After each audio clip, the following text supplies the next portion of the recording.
Everybody loves it.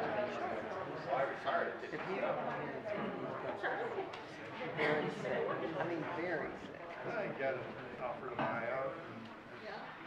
I was gonna go at 62 anyway. Old people. Scott Yates. He's running for city local power.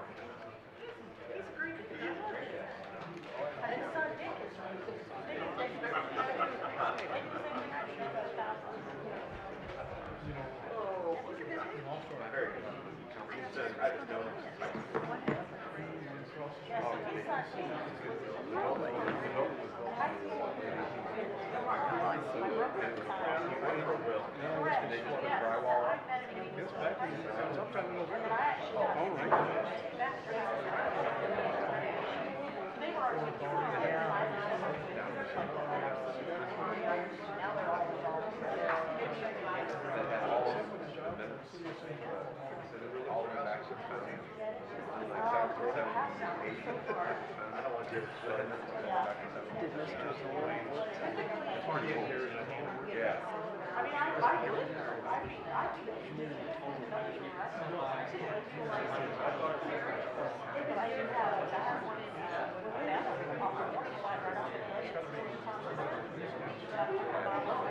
His only Christmas sweater.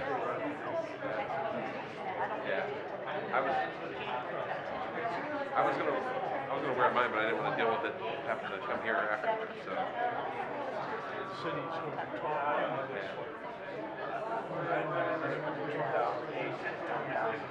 Yeah. No. Yeah.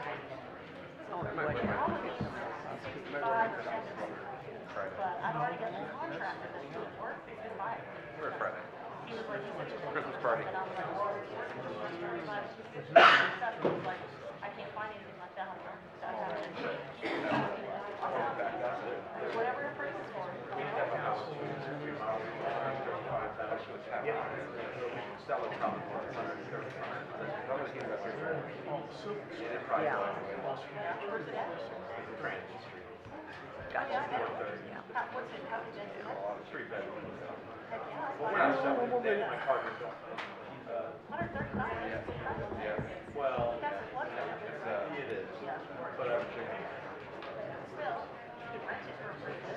We're renting it. just in time?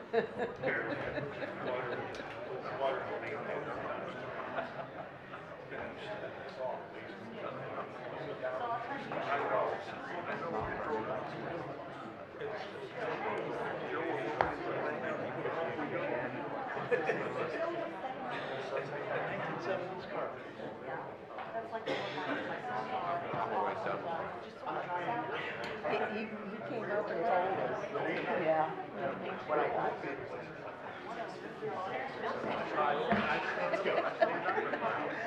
Well. Okay, Yeah. you ready? Everybody down here ready?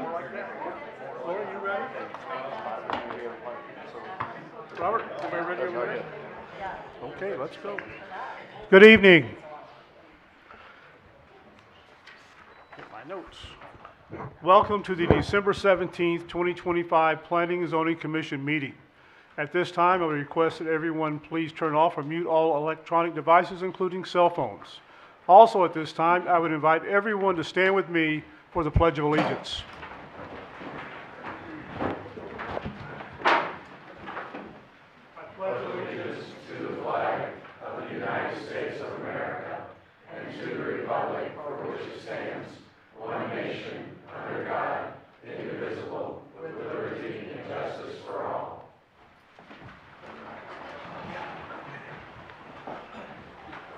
Thank you. Applications for conditional use permit requests and rezoning requests will be heard during tonight's meeting, and the commission will vote on these applications and make a recommendation to the county council. The applications will then be scheduled to be introduced before the county council at the Monday, January the 12th, 2026 county council meeting. Public comment for conditional use permit requests will be taken during tonight's meeting and at the county council meeting on Monday, January the 12th, 2026. Public comment on conditional use permit applications will not be taken at any meeting of the county council held thereafter. Applications for preliminary plats heard during tonight's meeting will be voted on by the Planning and Zoning Commission during the meeting. The vote on preliminary plats is final. Only a recommendation for denial of a preliminary plat would be heard before the county council at their Monday, January the 12th, 2026 meeting. The following documents are introduced as a matter of record for this evening's public hearing and regular meeting of the Planning and Zoning Commission. Those documents are the Unified Development Ordinance of St. Charles County, including zoning maps, the year 2030 Master Plan for St. Charles County, which includes the year 2030 Future Land Use Plan Map, and the Rules of Order and Procedure for the Planning and Zoning Commission as adopted by Resolution 21-01. I see that we have a quorum. Is there a motion to open the meeting? So moved. Motion been made. Is there a second? Second. Motion been made and seconded to open the meeting. All in favor, sign aye. Aye. Okay. A little background as to how we conduct this meeting.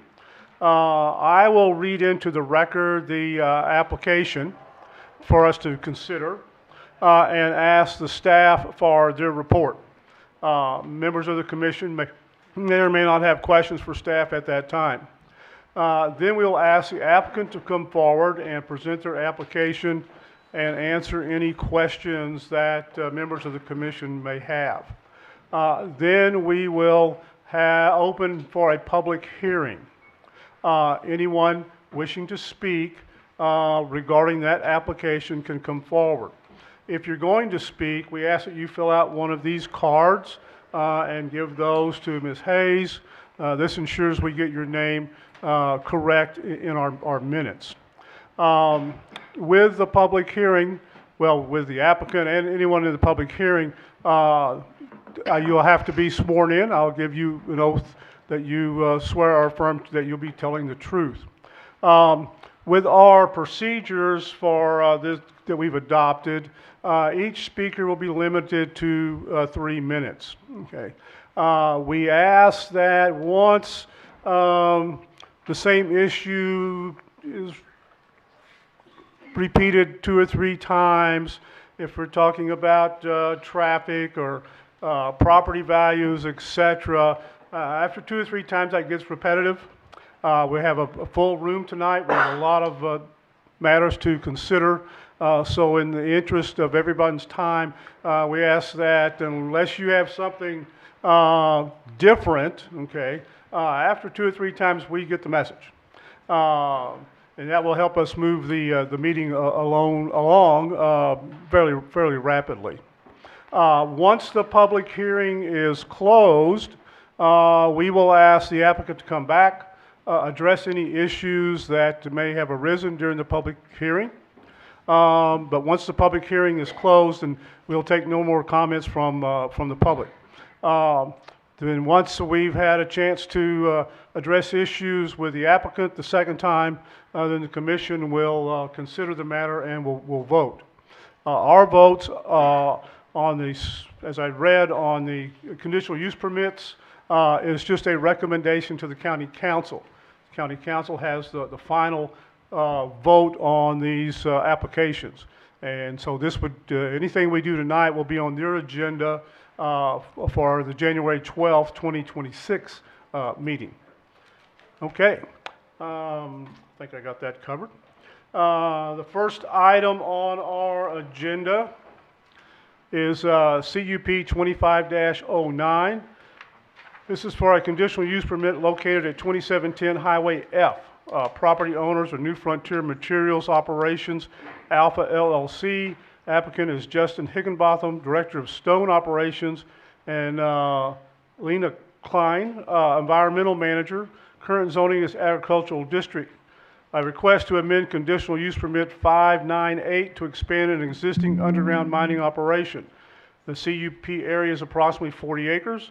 The location is 2710 Highway F, located on the west side of Highway F, about 2 miles south of the city of New Melle.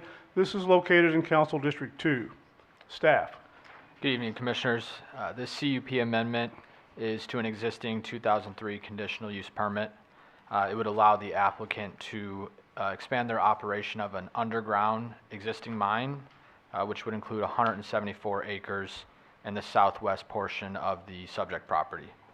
The proposed mine expansion will not change any of the current operations, including hours of operations, blasting and crushing schedules. The production rate of the mine will not change either. Consequently, the daily truck traffic in and out of the site will not change. There's a truck wash-off station at the exit of the site. This will limit the track out onto Highway F. The applicant has indicated in their written narrative that the explosives code for St. Charles County will be adhered to. The explosive code indicates how explosives are transported, stored, handled, used, noise limits, vibration limits, and distances to off-site structures. No uncontrolled structures, which means any building not owned by the mine or the operator, will be located within 500 feet of the proposed use. The closest residential dwelling is approximately 2,500 feet away, as shown in the concept plan. The Planning and Zoning Division evaluates the request, for conditional use amendments. The Planning and Zoning Division reviews these in purpose and content with the original request. So that being said, we do view this as consistent with the original request that was made back in 2003, as they are only expanding their underground operation. There's no changes to the surface operations. The original ordinance from 2003 imposed 11 conditions. Modifications were made to those conditions, basically to update them with the current county code standards. With all that being said, the Planning and Zoning Division recommends approval with the conditions listed in the staff report. Any questions for staff? Hearing none, we'll ask the applicant to come forward.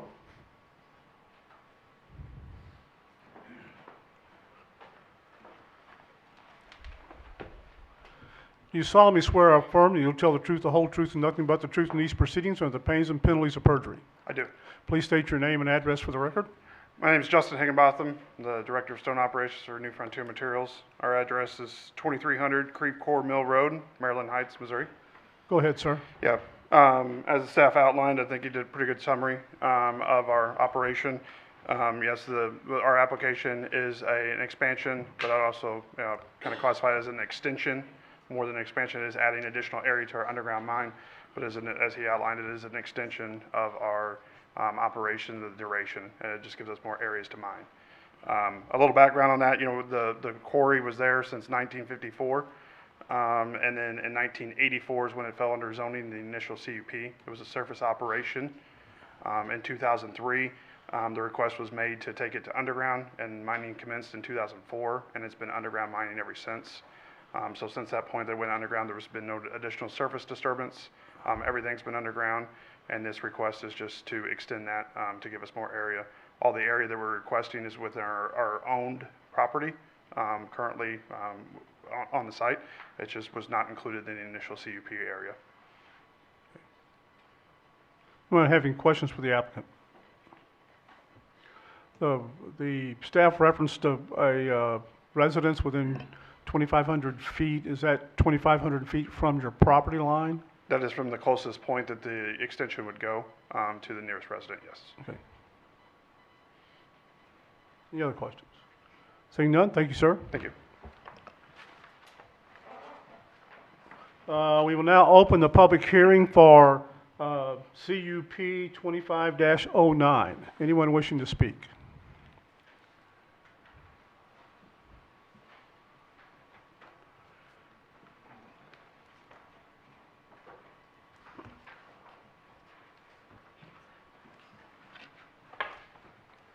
You solemnly swear or affirm that you'll tell the truth, the whole truth, and nothing but the truth in these proceedings under the pains and penalties of perjury. I do. Please state your name and address for the record. My name is Dale Guerrilla. Address is 211 North Broadway, St. Louis, Missouri. Go ahead, sir. I represent the Trulask family property that is immediately adjacent to the New Frontier property. They've got about 1,000 acres there and have been there for quite a while.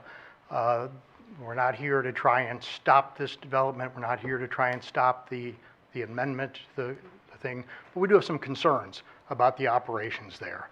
I mean, it goes, late into the evening currently. The lights are on. It starts up early, 5:30 in the morning. And the area around here, the current conditional use permit dates back to 2003. And you all on the planning committee will know things have changed a lot in the last 22 years that this permit's been in operation. The area's changed from just being rural to more residential. There's a lot more houses that have been built. If you look at an aerial photograph from 2003 versus now, a lot more residences that are near this. And so our concern is that just continuing the same operations is not viable here. And there should be some limitations on some of the parameters of their operations. And so I'd like to just run through a few of those. Currently they operate from 6:30 to 10:30, or that's what's in their permit, but that's just the extraction part. And so they start up at 5:30 in the morning. I mean, I don't know what you're doing at 5:30 in the morning, but I don't really want to listen to, noise and things like that. And so what we'd like to propose is an amendment to the conditional use permit application to have them go from 7:30 to 5 o'clock, Monday through Thursday, for their operations, including extraction and operations. And also on Friday and Saturday from 7:30 to 3 o'clock. And to try and limit it to areas, time periods that is not really going to be disturbing the peace in these residential areas. Also, we'd like to ask for the conditional use permit to include a provision that the lights need to be turned off, other than security lights, when the facility is not in operation. Also, there is blasting that goes on. We're aware of that. Right now, their permit allows for them to do 2 blasts per day, up to 2 blasts. We would ask that they limit that to 1 blast per day, and that they do no blasting on Saturdays, and no blasting past 4 o'clock in the afternoon.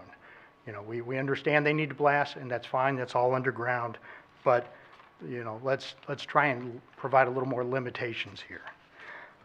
My client's property is right up against the border of New Frontiers, and so we'd like to also ask for a setback of the mining, because right now they could mine right up to the limit of the permit or of the property lines, and so we'd like to see like a 200-foot setback on there. And so that would help give a little bit of buffer. I know this is underground, but still. Then the other thing is, right now the staff had said that there's not really going to be a change in the above ground operations. That's great, we appreciate that, but we'd like to see that as a condition in the permit itself, that there's not going to be a change, and they call for a site plan that's supposed to be put in place afterwards. And I think it'd be good for above ground operations to be able to see that site plan, because the above ground operations are what's really going to be causing any nuisance that's there. And so we'd ask that as a condition of the permit that the site plan be made public, and that people have the opportunity to provide comment on that, and we have another hearing like this on that site plan. And hopefully it's not going to change operations, and that'll be a simple thing and we won't have to worry about it. And then last, I think we'd like to see an installation of a seismic meter on properties that are adjacent for people that would like to have those, a permanent seismic meter, just to see what type of seismic activity there is. Right now there's you don't see the map up, but right now they have a setback for their current mining operations of probably a couple 100 feet, where this application allows them to mine really up right to the property boundary. So, I know I'm throwing a lot at you. I guess what we'd probably be asking is whether you would want to defer this. We could submit actual written comments to this, or if you cannot defer it, we'd ask you to vote no on this until we'd have a chance to submit some comments and have them resubmit this. And we never received a notice of this hearing, And we've talked to another landowner who never received a notice of this hearing. We just heard about it word of mouth. And so I don't know whether there's people here that had received notice or how that works. But anyway, we got our tax bill, but never received a notice of this. So, questions for me? Any, The operation for blasting, it says in here, is from 7 a.m. to 5 p.m. on Saturdays, and on Fridays it's 6:30 to 5 during the week. In the permit, yeah, and we would like to see that only be, I think I may have left that out, only be before 4 p.m. on Monday through Thursday, and only until 3 p.m. on Fridays, and none on Saturdays. To limit it to Monday and Thursdays till 4 o'clock, and Fridays until 3, and none on Saturdays. any other questions? Okay, thank you, sir. Thank you very much. I appreciate it, and thank you to the staff also for their review. Anyone else wishing to speak regarding CUP 25-09?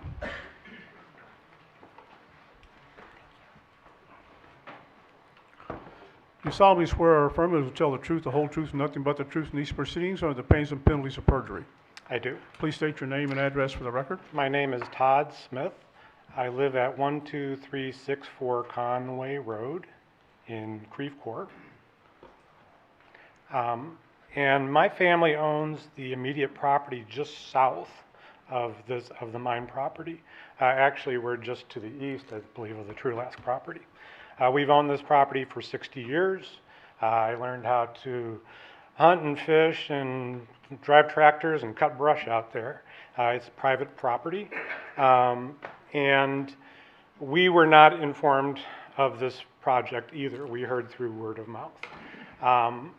One of our concerns, in addition to those that have already been stated, is we don't know how deep the depth of mining is, but we would maybe ask for a 1-to-1 setback. If they're going down 60 feet, maybe they could at least go 60 feet from property lines so that there's a 45-degree fracture surface to protect from encroaching on our properties.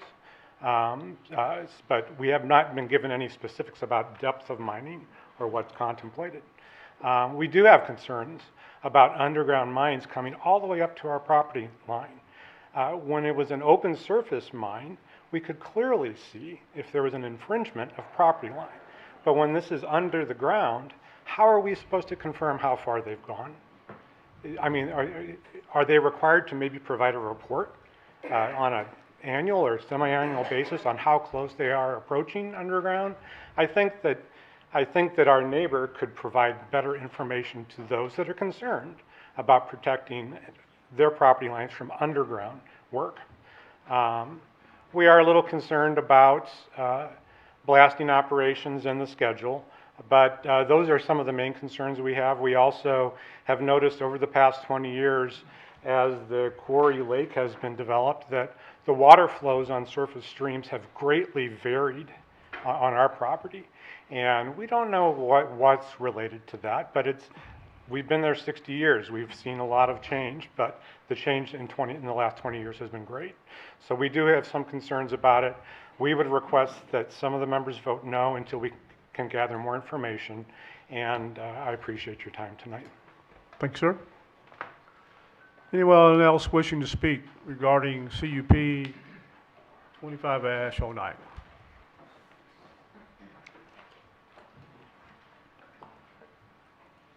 You solemnly swear or affirm that you'll tell the truth, the whole truth, and nothing but the truth in these proceedings or the pains and penalties of perjury.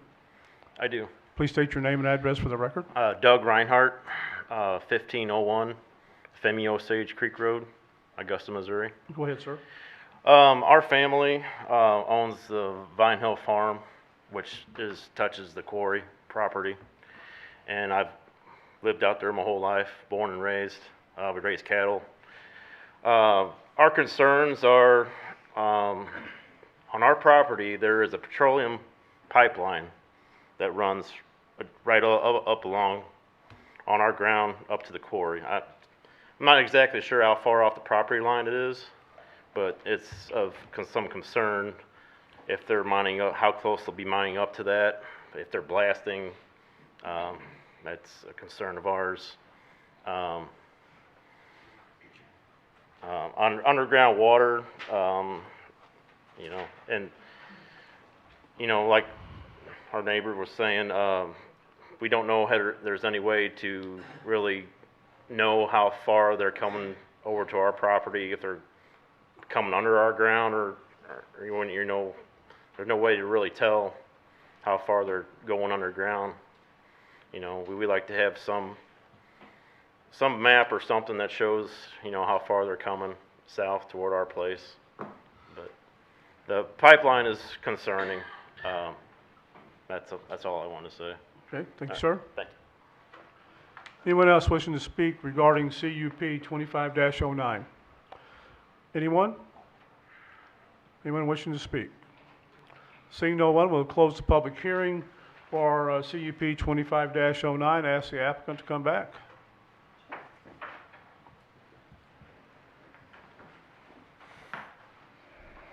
Okay. I don't know. I made a list. Did you make a list? I tried to, I guess yes. probably the first is pipeline. Yeah, so couple themes here. Starting with the pipeline, blasting regulations that both St. Charles County Code and St. Charles County Code adopts other codes, address both the vibration limits for all structures, including pipelines. And I'll tell you from my experience or from my knowledge of the codes, the pipeline limits are much higher than houses. So if we monitor houses, they're the most sensitive structure than a pipeline, and those codes are all addressed to address all those issues. Okay, does that pipeline cross your property? No, it does not. If you look at one of the maps, there is an easement, I believe, an old easement, but the pipeline, to my knowledge, I don't believe. I do see that there is the easement, but I don't believe that it is. But I'd have to confirm that. Okay. The depth of the mining versus accompanying setback? Yeah, so I don't know if you guys all have the packet with the map in it. I do have a thumb drive I could bring up the map, but on the back there is a map, or I don't know if can I display this? Yep. So this is the map that we provided as part of it. If you do look, there is the red line is our property boundary, and then the orange is the setback. So there is a design 75-foot setback. So we are not mining directly up to the property line. There is already a built-in setback to the proposed area, which is consistent with the historic operations that we've done there.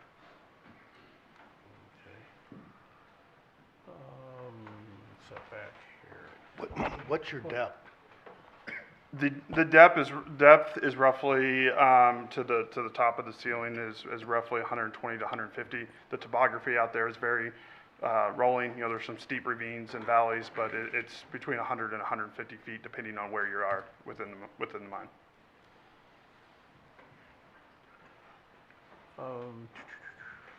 What about the proposed change in the hours of operation?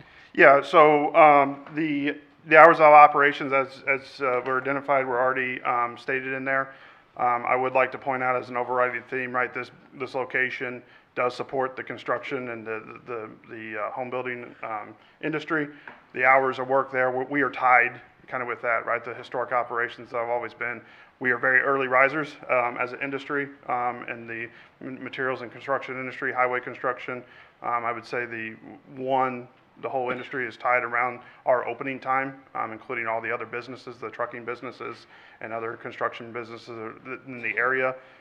They're directly tied to when we open. So that would be a very detrimental impact to not only our ability to operate our business profitably, but it would also be a major deterrent it would have a large trickle-down effect in the construction highway building industry. Turning your lights off when not operating other than security. Yeah, so we have a night shift maintenance. So the general, you know, we crush, blast, do all our extraction activities as we're identified. Blasting is also tied to that. We do maintenance. We do other activities that are not extraction based with the plant off. But you know, there's a safety risk. We have spoke with one of the individuals that spoke here about some of these issues and are actively working towards doing that, looking into timers that we could turn lights off, going out to actively, we just heard about that, this week. And we were actively looking into what we can do to minimize that, to the impact of it. Okay. I think that covers any other questions? Yes, sir. Yeah, do you have any seismic readings? Yes, and I have another one I'd like to respond to, but I'll answer yours first, Mr. Baker. So we do, again, per regulations, we are required to monitor at the closest structure to our blasting operations. That is variable and dependent on where we are. So our regulations, there are requirements that we don't, there are certain exceptions where you don't have to. We have always and historically monitored at least one seismograph at that closest location. So again, if we were blasting, if we go to that south area, we'd either install a second one by rule, but we are also, not opposed to installing them as a manner of good faith to do above and beyond that. We currently do. We've had times where there's multiple around. We are currently monitoring on the north side of our property because that's the closest where we are. We are not mining. This area's been mined out. That's why we're putting the extension in there. But we would install to the closest structure in that location as well, per the regulations. The other comment I was going to make that was kind of a common theme there was where we're mining and knowing that we're within our property boundary. We are regulated by the Mine Safety and Health Administration. MSHA is our government agency. They show up 4 times a year unannounced, and that's our government oversight. Our mine map is posted by there. We do updates to it. That is posted on there. They are the direct government agency that monitors our mining. We survey. We do a lot of to keep us in the area we are. But there is oversight and people that we have regulatory authority over our mining operations there. Any other questions for the applicant? Are you aware of the conditions set forth, recommendations, the conditions set forth in the staff report? Yes. Do you have any issues with any of those? No, and I'd also point out one of those conditions was addressing specifically when this went from the surface to the underground. It gave us a 2-year allowance to in-surface activities. That is one that's been strike through because it no longer applies, meaning there was another concern of that of whether our surface activities are. We're not allowed to develop any more surface. There was a temporary 2-year extension when we went underground. That is one of the conditions that's been strike through and no longer applies, so that would address that concern. Any other questions for the applicant? Seeing none, thank you, sir. Thank you. We'll bring CUP 25-09 back to the commission for consideration. Any questions, comments? Got a question for staff. What about the questions about notification? Two of the speakers said they didn't receive notification.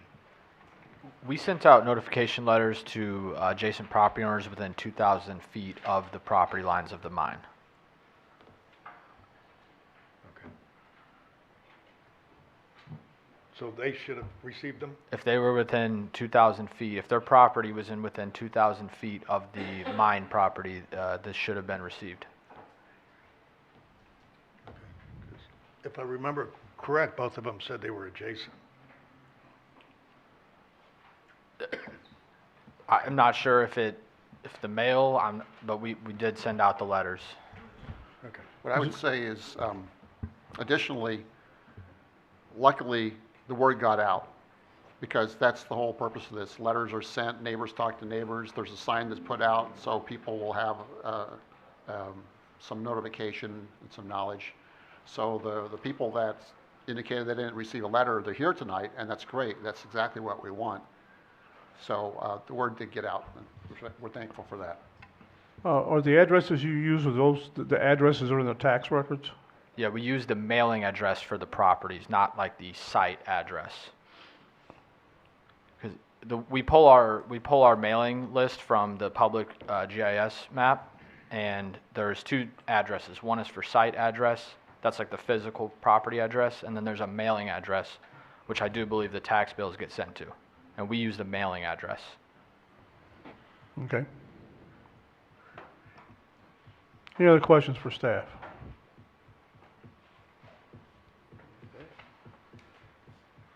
The chair will entertain a motion to approve CUP 25-09, subject to the recommendations set forth in the staff report.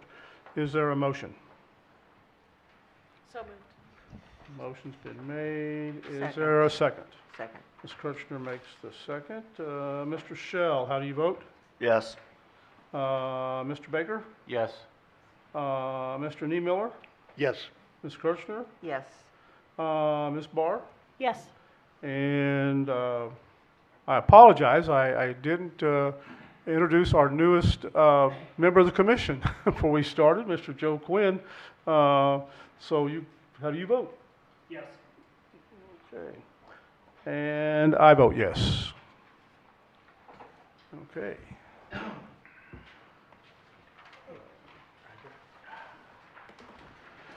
Next item on the agenda is CUP 25-10, Defiance Ridge Vineyards LLC. Applicant is Chuck Gillentine, manager. Current zoning is A Agricultural District. Conditional use request is a request to expand the existing conditional use permit, CUP 17-14, to allow for a building to conduct weddings, wedding receptions, or other private parties. The CUP area consists of 42 acres. The location is 2711 South Highway 94, located on the west side of the intersection of Highway 94 South and Darts Bottom Road near Defiance. This is located in Council District 2. Staff. Good evening. Can everyone hear me? Is this working? Okay. I got a presentation for my staff report. A lot of this stuff is the information you just read into the record. But just to reiterate, it's a request to expand on CUP 1714 to allow for the construction of a building to conduct weddings, receptions, and other private parties. Just a little bit of the property history. The property's been zoned A agricultural with the inception of zoning in the county in the late 50s. And over the years, they've been granted 4 CUPs, as you can see in that table there.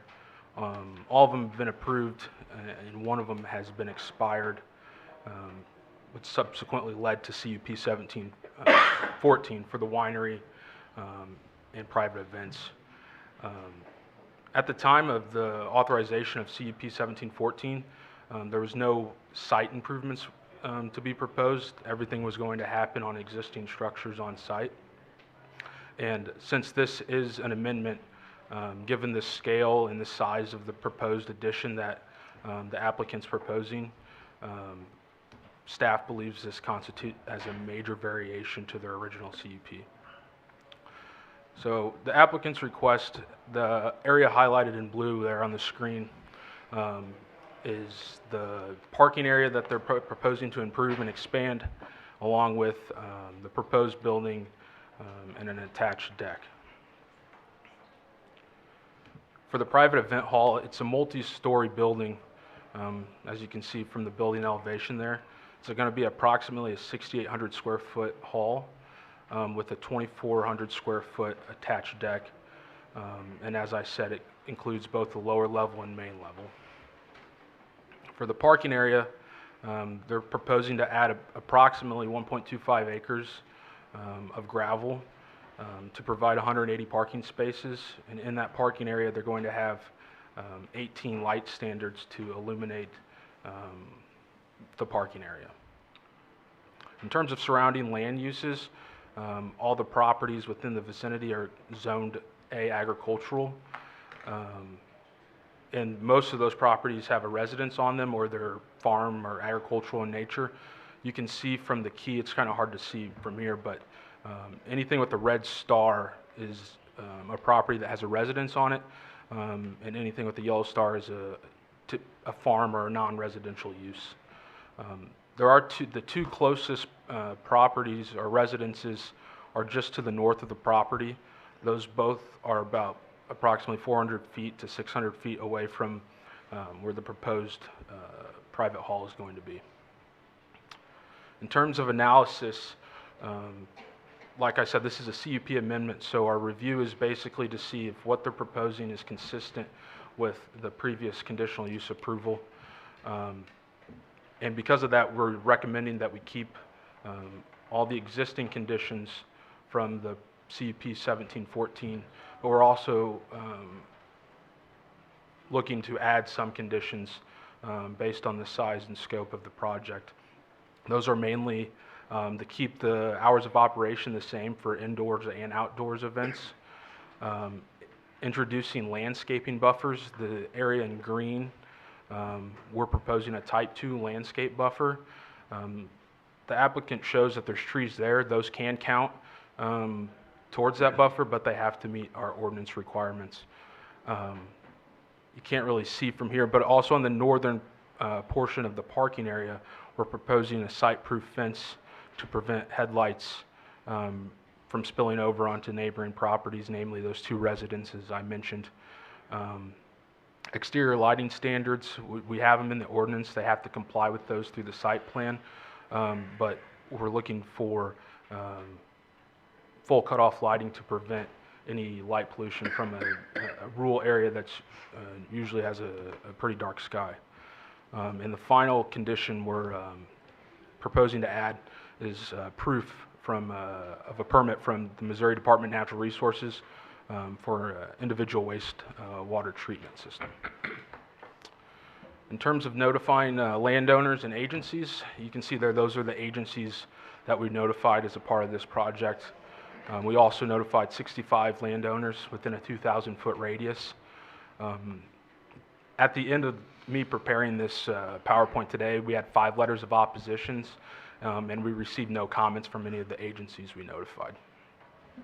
With that, all that being said, based on the analysis provided in our staff recommendum, we believe that this conditional use permit amendment substantially complies with the original CUP, and we recommend that the Planning and Zoning Commission approve this CUP amendment. Any questions for staff? Yeah, can we see the letters of opposition? Yeah, let me pull this up. I don't see them in here. They're not in our pack. I don't think it's Sam in It says none received. Oh, I'll tell you what happened. So we typically update the packet towards the end of the day to make sure you guys can see it. I believe staff had left at that point. They leave at 4:30. We sent it over to a secondary department in communications, so they probably didn't get put up, but we can definitely share those with you. Yes, Mr. Baker. Yeah, I just got a question. Is this a gravel parking lot? They're proposing it to be. Oh, and that's fine, but we're showing parking. How do they delineate where the parking spaces are on a gravel parking lot? It's up to the applicant, but they would have to do something to delineate each parking space. How has that been done in the past? Do you know, Robert? A lot of times, the parking stops are installed so that the cars can't go any farther forward. Yeah, they're But not practically showing. speaking, people don't stripe the Right. gravel parking lots. Right, because they're not showing any curb stops, so I just Yeah. wasn't sure how they actually, delineate parking. Typically, it's the curb stop, and then that kind of delineates where the drive lane is. Okay, but they're not, I'm just saying, they're not showing any curb stops on the okay. site plan. so, But, Yeah, that would be part of the site plan process. They'd have to certainly show where the curb stops are, the locations of all the lighting. They have to show the light luminary plan and all that sort of okay, thing. so that probably caught during the site plan review? you think? Yeah. Okay, thank you. Yeah. That also, just on that matter, whenever people are approved for gravel parking, we have a condition that we place on the site plan that if dust ever becomes a problem, we can contact the owner of the parking lot, and they identify how they're going to treat it, whether it's going to be, I don't know, calcium chloride or linseed oil or whatever the method is to control dust. Thank you. Any other questions for staff? Seeing none, we'll ask the applicant to come forward.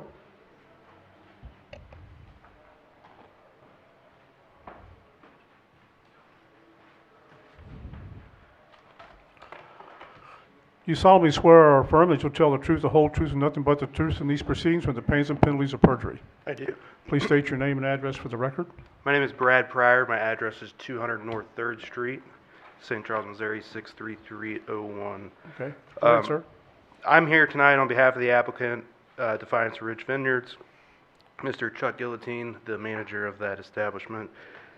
Jared did a good job. He had a pretty comprehensive presentation. I've also put together a presentation that is not loading properly. Well, so this is just was supposed to be the satellite overview of the property to kind of show the layout of the property there. So kind of reiterating what Jared said with the property facts. So the current use is the winery with the restaurant component, and then the wedding events, wedding receptions, and private parties. The relevant approvals include the CUP 605, which was approved in December of '03, which was the restaurant use, and then the winery use, and then the buildings, structures, and open spaces for conducting weddings and/or wedding receptions was approved in 2018 with ordinance number 18-108. So the current request, as Jared explained, is an amendment to this conditional use permit. And really, it's to build the indoor venue that was shown on the depictions in Jared's presentation. And as part of that, there'll be the new building, the deck, and then the parking spaces as well that were shown on that site plan. And as explained by staff, right, the amendment, the use is not changing. The reason for the amendment is because of the new building, which is different than what was shown on the concept plan when the CUP was approved in 2018. So because of the new structure, that is what's triggered this new, the amendment requirement, and that's why we're here in front of you today. Here is the satellite image. It's a little more zoomed in. So you see on here where the existing parking is next to this pond, and there's a big tree there. That's essentially the general area in which the building will be going, and then the parking will be to the left of there in kind of that big green space area where there's currently no trees in between there and the property line. And then moving forward, this is just an overview, the same one that was shown by staff, where it shows the pond there, the proposed building, and then the proposed parking. Moving forward, we have the elevation. This is designated as the north elevation. So if you look back at on this site, this would be the portion of the building that when you're walking down from the parking lot that you see and that guests will enter in through this door here. This is the southern elevation. This would be if you're standing near that pond looking back at the proposed building, that's the view that is seen. And as you can see here, there's the double glass doors that kind of run that area that filter out into a patio area. And then here is the west elevation, which this is the view as you're driving around the existing drive to get back to that parking lot. This is the view that is seen. And then this is, again, the elevation from the other side that has the, with the pond down to the left and the parking to the right, looking at that gable end of the building, which unfortunately did not load too well. But these depictions and renderings were part of the packet. So the property is buffered by the existing trees on the northern, southern, and western property boundaries. As staff pointed out, the condition with respect to the landscape barrier, we're aware that we have no issues there with respect to that. Again, the closest portion of the proposed building to the residence to the north is about 400 to 600 feet. There's 2 residences to the north there, and then those that are to the south, it's about 1,400 feet. And again, the purpose of this building, right, is to hold indoor events. So the noise issue, it's going to be contained within that area. If you go back, there's no, on these renderings, there's no big wide open barn doors. There's no pass-through barn doors. It's going to be contained within the main structure, and then that portion that leads out onto the patio and the deck. And in conclusion, right, the use remains the same. The reason for this amendment, again, is because of this new proposed building. You know, Defiance Ridge will continue to operate as it does.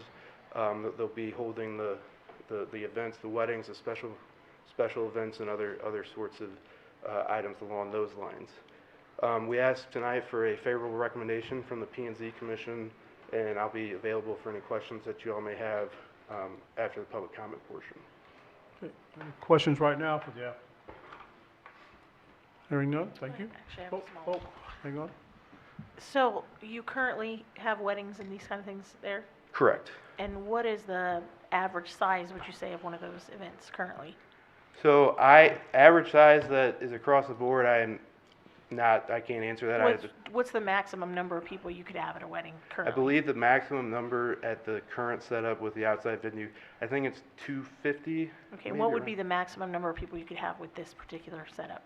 I'm not aware of that number because they haven't quite yet figured out the inside layout to that extent. Would it be But significantly more, like tripled or I don't think it'd more? be triple, no. No, doubled? Potentially, but I don't know Okay, 100%. So potentially like 500 people? I don't know 100% for Sure. certain, but we can, We're just guessing. yeah, we can definitely get an answer for that though. Okay, Just to interject, on the original CUP in 2018, I believe they said it was anywhere from like 20 people to 200 people. So that's certainly a condition you can add if you'd like. so Right. this would be part of the amendment that they could have more? I apologize. So this would be part of the amendment that they could now have more than 200 people, or we would have to No, have the some sort of a current limitation? CUP doesn't condition, there's no condition for a limit of people. Oh, there's, Okay. okay, it just states that they think that it'd be 20 to 200, but it's not a condition. Right, Okay. yeah. That's what they stated in their previous application. Right, and I will point out too, kind of along that same line, so with this proposed building, there would be this event space and then the current existing event space as well. Okay. So you could potentially have 2 weddings going on at the same time? I don't or- think there'd be 2 weddings, but there could be, a class reunion. I know those are popular events that occur there, and then potentially a wedding or something along those lines. So just to clarify, your current space can hold up to roughly 200, 250 people. And then you're adding a space that can hold probably twice that. So then your total amount would be able to hold about 3 times what you currently hold? Or, I guess, let me take a step back. So I'm not 100% sure on the number of people that will be able to be in the new proposed building. okay, But currently, based on the current layout and the outdoor venue portion with it's kind of like a half-covered patio outdoor portion, that is where the events range from about 20 to 200 people, as Jared explained. But in terms of the new proposed building, we can definitely get an answer on the exact number of what would be anticipated in that regard. okay, thank you. Any other questions? I don't have a question, but I have a comment. I go to an event there every year, and I would say right now, they probably on the inside hold about 150 to 160 people, and that's pretty full. Right. So, and then there are some outside, but the event does not spill over outside. Those Right. are other guests. Okay. Anything else for the applicant at this time? Seeing none, thank you, sir. Thank you. We will now open the public hearing for CUP 25-10. Anyone wishing to speak?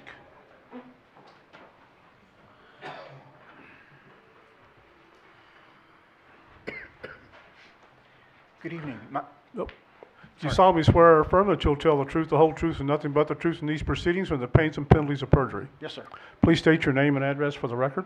Thomas A. Snyder, 2675 South Highway 94. Go ahead, sir.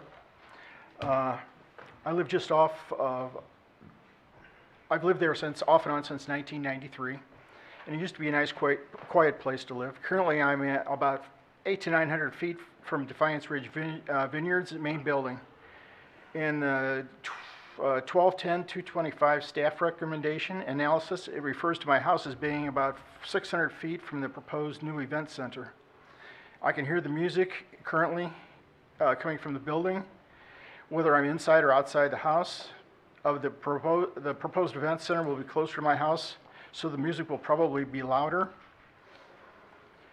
And I usually go to bed around 9 o'clock in the evening, so it's impossible to sleep when there's music or fireworks from weddings going on as they take place now. From the site plan, it appears that the new deck will be on the north side of the event center.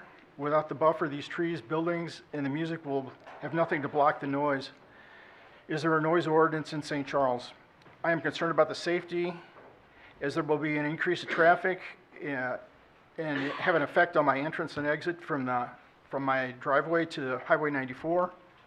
I'm up the hill from the winery entrance, and I'm the first driveway from the entrance. It's very dangerous on weekends, and when I pull out of my driveway, due to all the cars and the drunks. there's a high school up close to the highway, and then you have all the people coming on getting drunk, and I call it creative driving on weekends.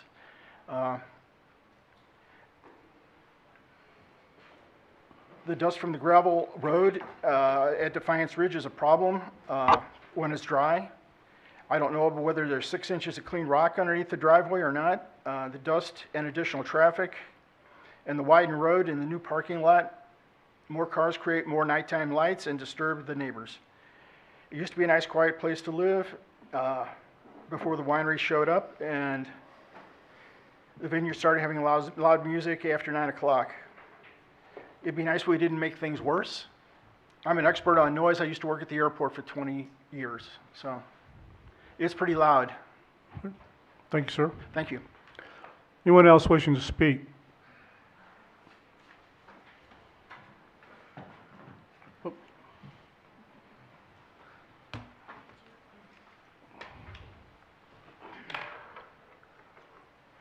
Do you solemnly swear or affirm that you'll tell the truth, the whole truth, and nothing but the truth in these proceedings or in the pains and penalties of perjury?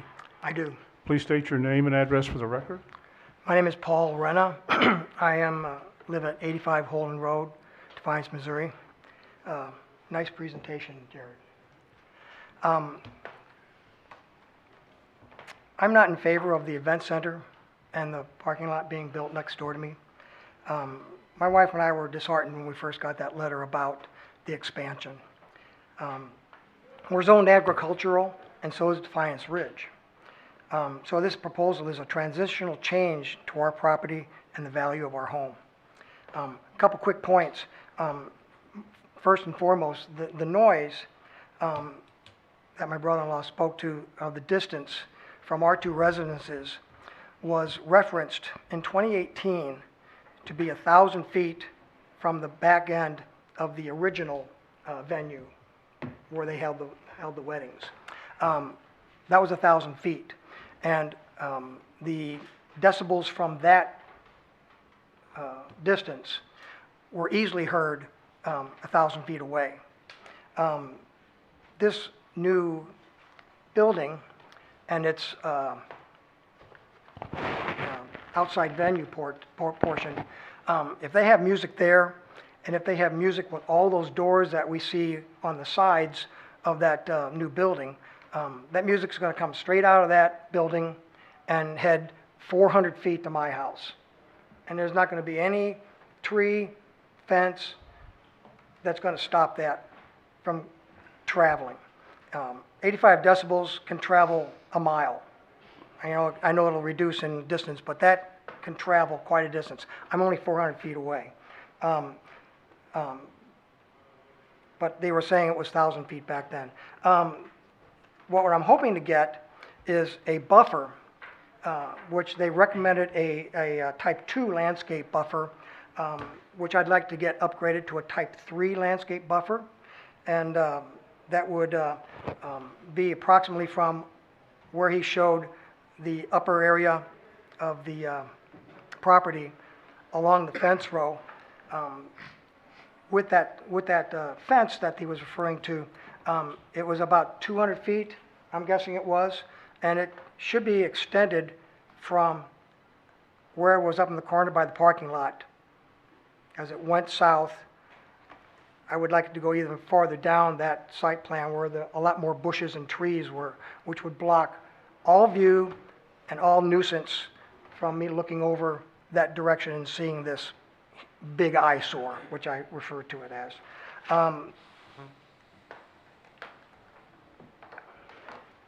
And first and foremost, I would like to have that buffer zone and that berm started and completed before they started doing any bulldozing. My brother-in-law referred to the dust. There's going to be a lot more dust from the expanded one-lane road to a two-lane road. If it's going to be a gravel driveway, a gravel parking lot, then back in 2018, the Planning and Zoning Commission recommended that it be 6-inch rock. I would hope it would be clean 6-inch rock. It's not that anymore because it's been traveled on and compacted and it's dusty. And if it's not that 6-inch rock, I would really, really like to have it all paved. That was also a possibility, I think, back then. I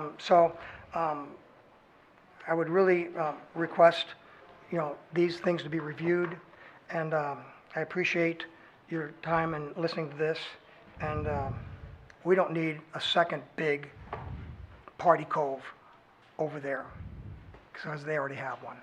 Thank you. Thank you, sir. Yes, sir. You're next. Okay.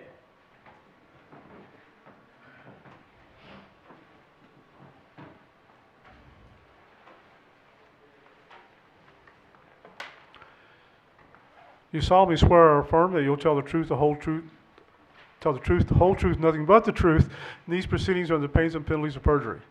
Yes, I do. Please state your name for the record. My name is Mike Wadawa, and my address is 388 Holden Road. Go ahead, sir. Yes. So I live close to the winery.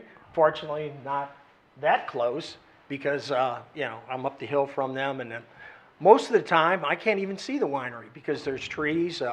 Today, because the leaves are off the trees and things, I can look down and see the building, which, no big deal with that. Events. Before I came to the meeting tonight, I was curious what events they're going to have in that particular thing. And they answered that, I guess, by saying the same ones, type ones that they have now.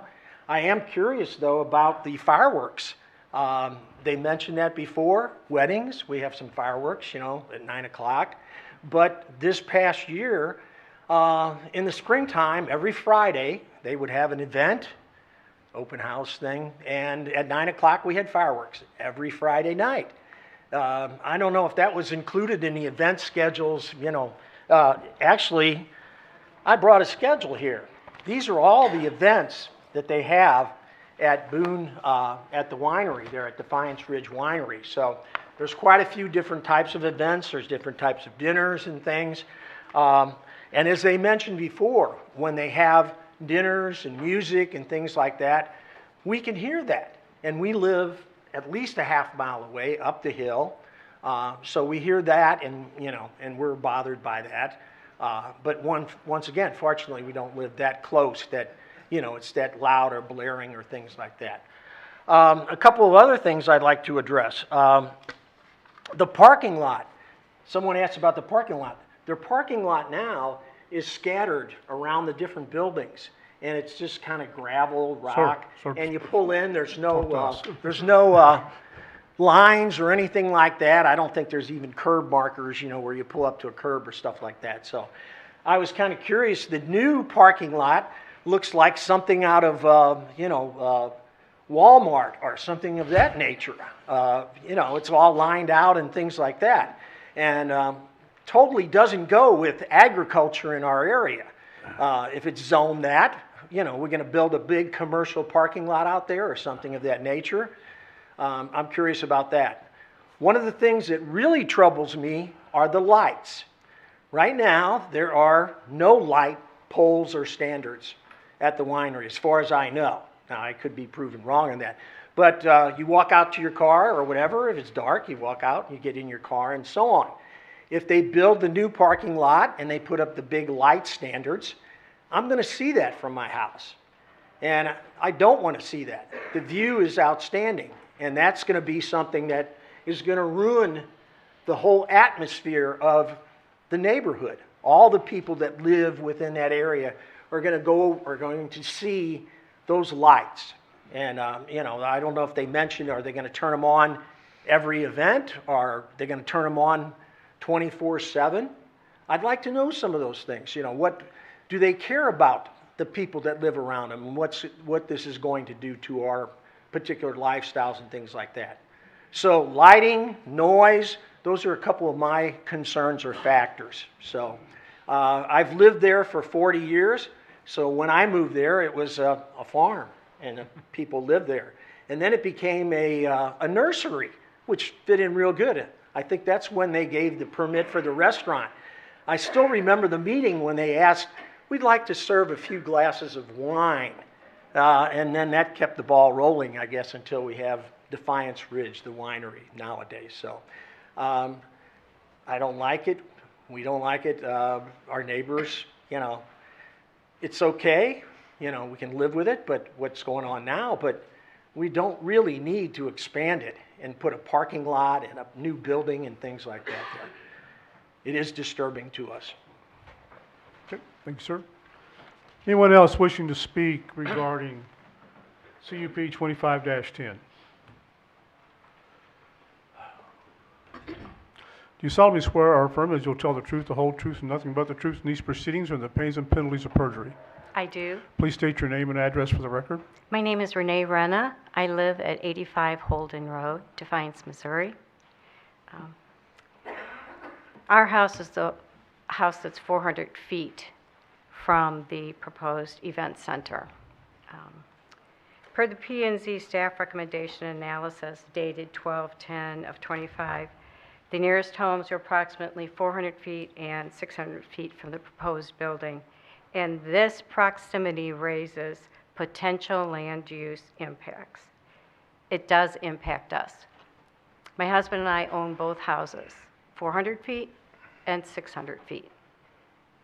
So we will be affected because right now, with the old restaurant and amendment that was approved, the CUP was approved in 2018, our house on the map shows 1,000 feet away from the winery's reception and restaurant. And we can hear music. We can hear loud noises. We can hear the cars. We have dust. So we are very concerned. The light fixtures, per the P&Z analysis for the parking, they're supposed to meet dark sky standards. And we're also asking that the lighting is oriented away from our property line and is non-invasive to our homes. We already said there's going to be more dust unless it's paved. And correct me if I'm wrong, but I thought the ordinance was Ma'am, it's supposed to be, speak to us. I'm sorry, supposed to be paved. And if it's not paved, then it can be that 6-inch base clean rock, which it doesn't appear to be. So that would be a big question. You know, who enforces that? Of course, there'll be more vehicle noise, car lights directed towards our property, and parking on the new 160 space lot, as they mentioned, with permanent light fixtures. When are those lights going to be on? When are they going to be off? The current old CUP 17-14, which was approved in 2018, has all the outdoor event gathering taking place a minimum of 200 feet from all property lines. The corner of the new car lot, if you looked at that picture, I don't know if you can put it back up there again or not, appears to be less than 40 feet from our property line in the corner, the upper edge of the parking lot. The guests will likely talk and gather after the events when they leave the event center. So we are requesting the lot to be moved further southwest. I have an apiary right in that corner of our property next to the planned 160 space car lot. I have had my beehives in this corner of our property for the last 4 or 5 years. I would suggest that the applicant move the car lot a minimum of 400 to 600 feet southwest for the safety of your guests. A 6-foot high fence at the property line will prevent trespassers from walking to or into our apiary, but obviously it will not keep the bees from flying over the fence. A severe reaction to a bee sting is potentially life-threatening and requires emergency treatment. I just would like to ask, they also have a Mammoth March, Missouri event. They've had it for several years, and on September 7th of this year, there was a very loud PA announcer that started before 7, woke me up at 6:45, and lasted all day into the evening. The approved start times for outdoor events is 11 a.m. So my question is, did Defiance Ridge have a special permit to begin at 7 before the approved 11 a.m. start time for outside events? And the start and finish, the start line and the finish line of this 20-mile walk appeared to be less than or very close to the required 200 feet from our property line. So is the applicant allowed to change the start and end times as they like, or did they have a special permit for this event? Because it's happened for the last several years. If you Google it, it's already listed for 26 at Defiance Ridge Vineyard, is my understanding. And I'm pretty sure it's already stated at 7 a.m. beginning time, start time. So I don't know if P&Z can comment on that. So we've already mentioned the noise, the dust, the lights from large number of vehicles and amplified music will diminish our enjoyment and will directly affect our property values. Highway safety should be a concern of everyone with people drinking and the increased traffic on 94. 94 is just a 2-lane highway, as you know. This is opposite of what the conditional use permit criteria states within the United Development Ordinance. The 42-acre property, 2711 South Highway 94, was a family farm when our family bought our property in 1993. We are not in favor of having this new event center or a new 160-space lighted parking lot. We are zoned agricultural, and so is Defiance Ridge Vineyard. This proposal is a transitional change to our property. Thank you very much. Thank you, Mayor. Anyone else wishing to speak?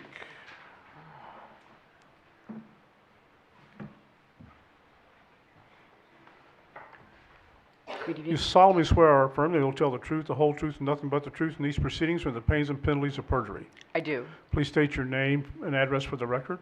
Thank you. My name is Evelyn Sims. My address is 1401 South Brentwood Boulevard, Suite 875, St. Louis, Missouri, 63144. I am an attorney. I represent the interests of Paul and Renee Renna, who live at 85 Holden Road. I hope that the commission will take the opportunity to review the letters that were submitted in opposition to this CUP before voting. Much, I think, of what is covered tonight is also discussed in those letters. I think it's important to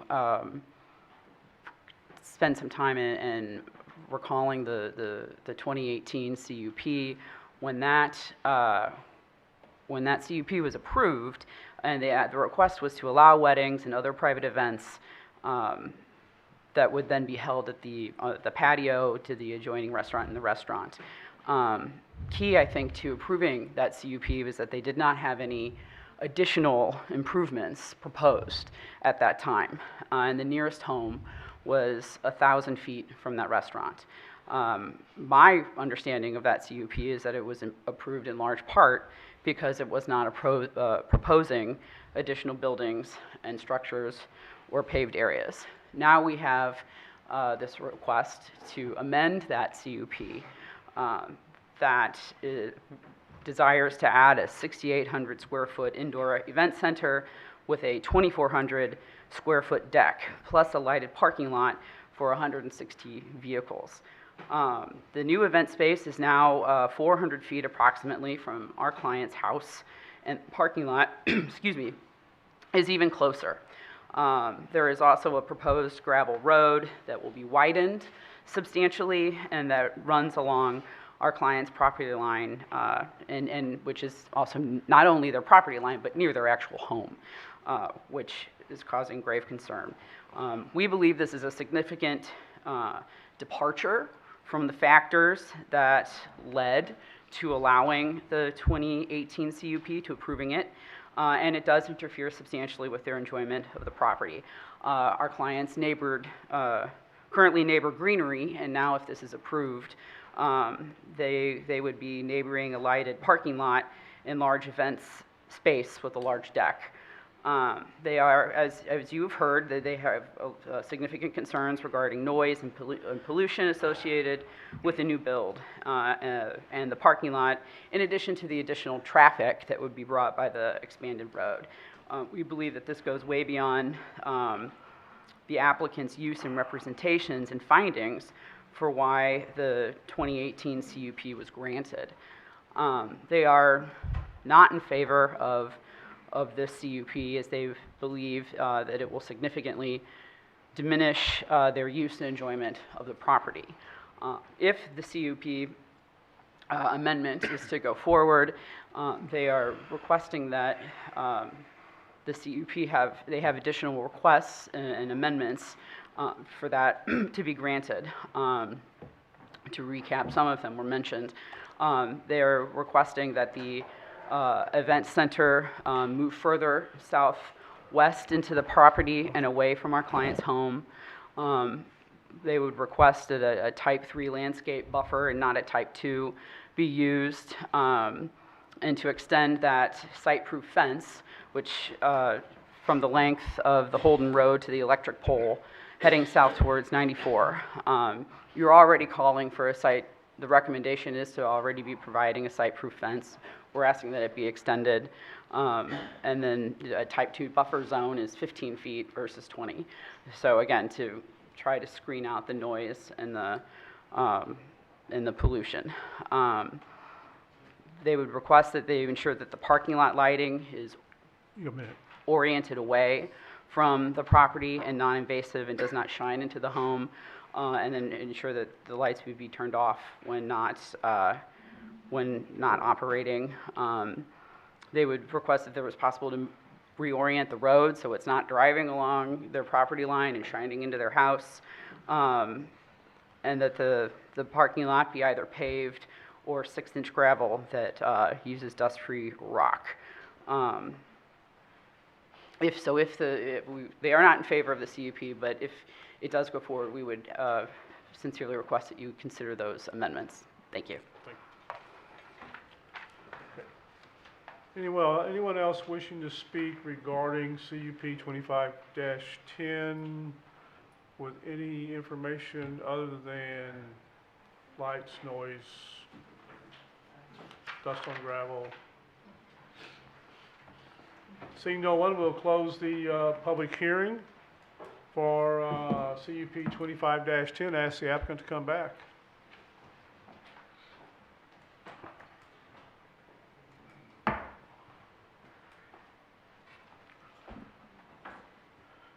Okay. Any questions for the applicant? I have a question for staff.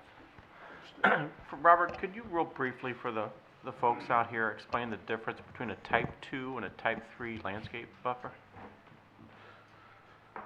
Well, a type 2 landscape buffer includes vegetation but no screen fence. A type 3 landscape buffer is deeper and with vegetation, and it also includes a fence as well, a visual screen fence. And typically, like the type 3 landscape buffers are approved along industrial properties, along the edge of industrial properties or commercial properties sometimes. Thank you. Any other questions? Yeah, I was just wondering, do you have any objections to any of the suggested amendments or adjustments, conditions that they had suggested? I would have to confer with my client on those, is the short answer to that. But in terms of the conditions suggested by staff, we have no objection to those. I've got a question. In the past, have we included some recommendations around, or restrictions around fireworks? Yes. Firework displays in general have to be permitted by the Building and Code Enforcement Division. So anytime someone wants to have numerous wineries out in that area regularly apply for permits for firework displays. So it would have to be each time. Right. Yeah, there's a conditional use permit on Highway F near the Boone home where they were holding special events, and that conditional use permit specifically had a condition having to do with fireworks displays. But like Jared said, each fireworks display is supposed to get a permit from Building Code Enforcement Division of the county. Now, do we define any difference between a quote display versus fireworks just celebrating a wedding? Are those one and the same versus 4th of July and wedding reception? I mean, the ordinance obviously allows a little bit of flexibility around the 4th of July and I believe New Year's Eve. But there's only specific locations and types of businesses, I guess, if you will, that are permitted to do firework displays under those permits.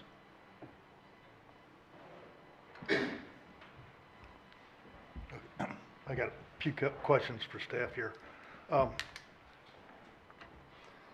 Would this CUP, does this follow all the ordinance if this was coming before us as a zoning change? Well, It wouldn't be gravel. how do you mean? I'm not sure I Okay. understand. Instead of doing a conditional use permit, if they were getting the proper zoning for a winery, does this follow all the ordinances for a winery? Proper zoning? Well, winery is a conditional use permit. It wouldn't require a zoning change. Okay, so there's no zoning for a winery? It's a conditional use of the agricultural district.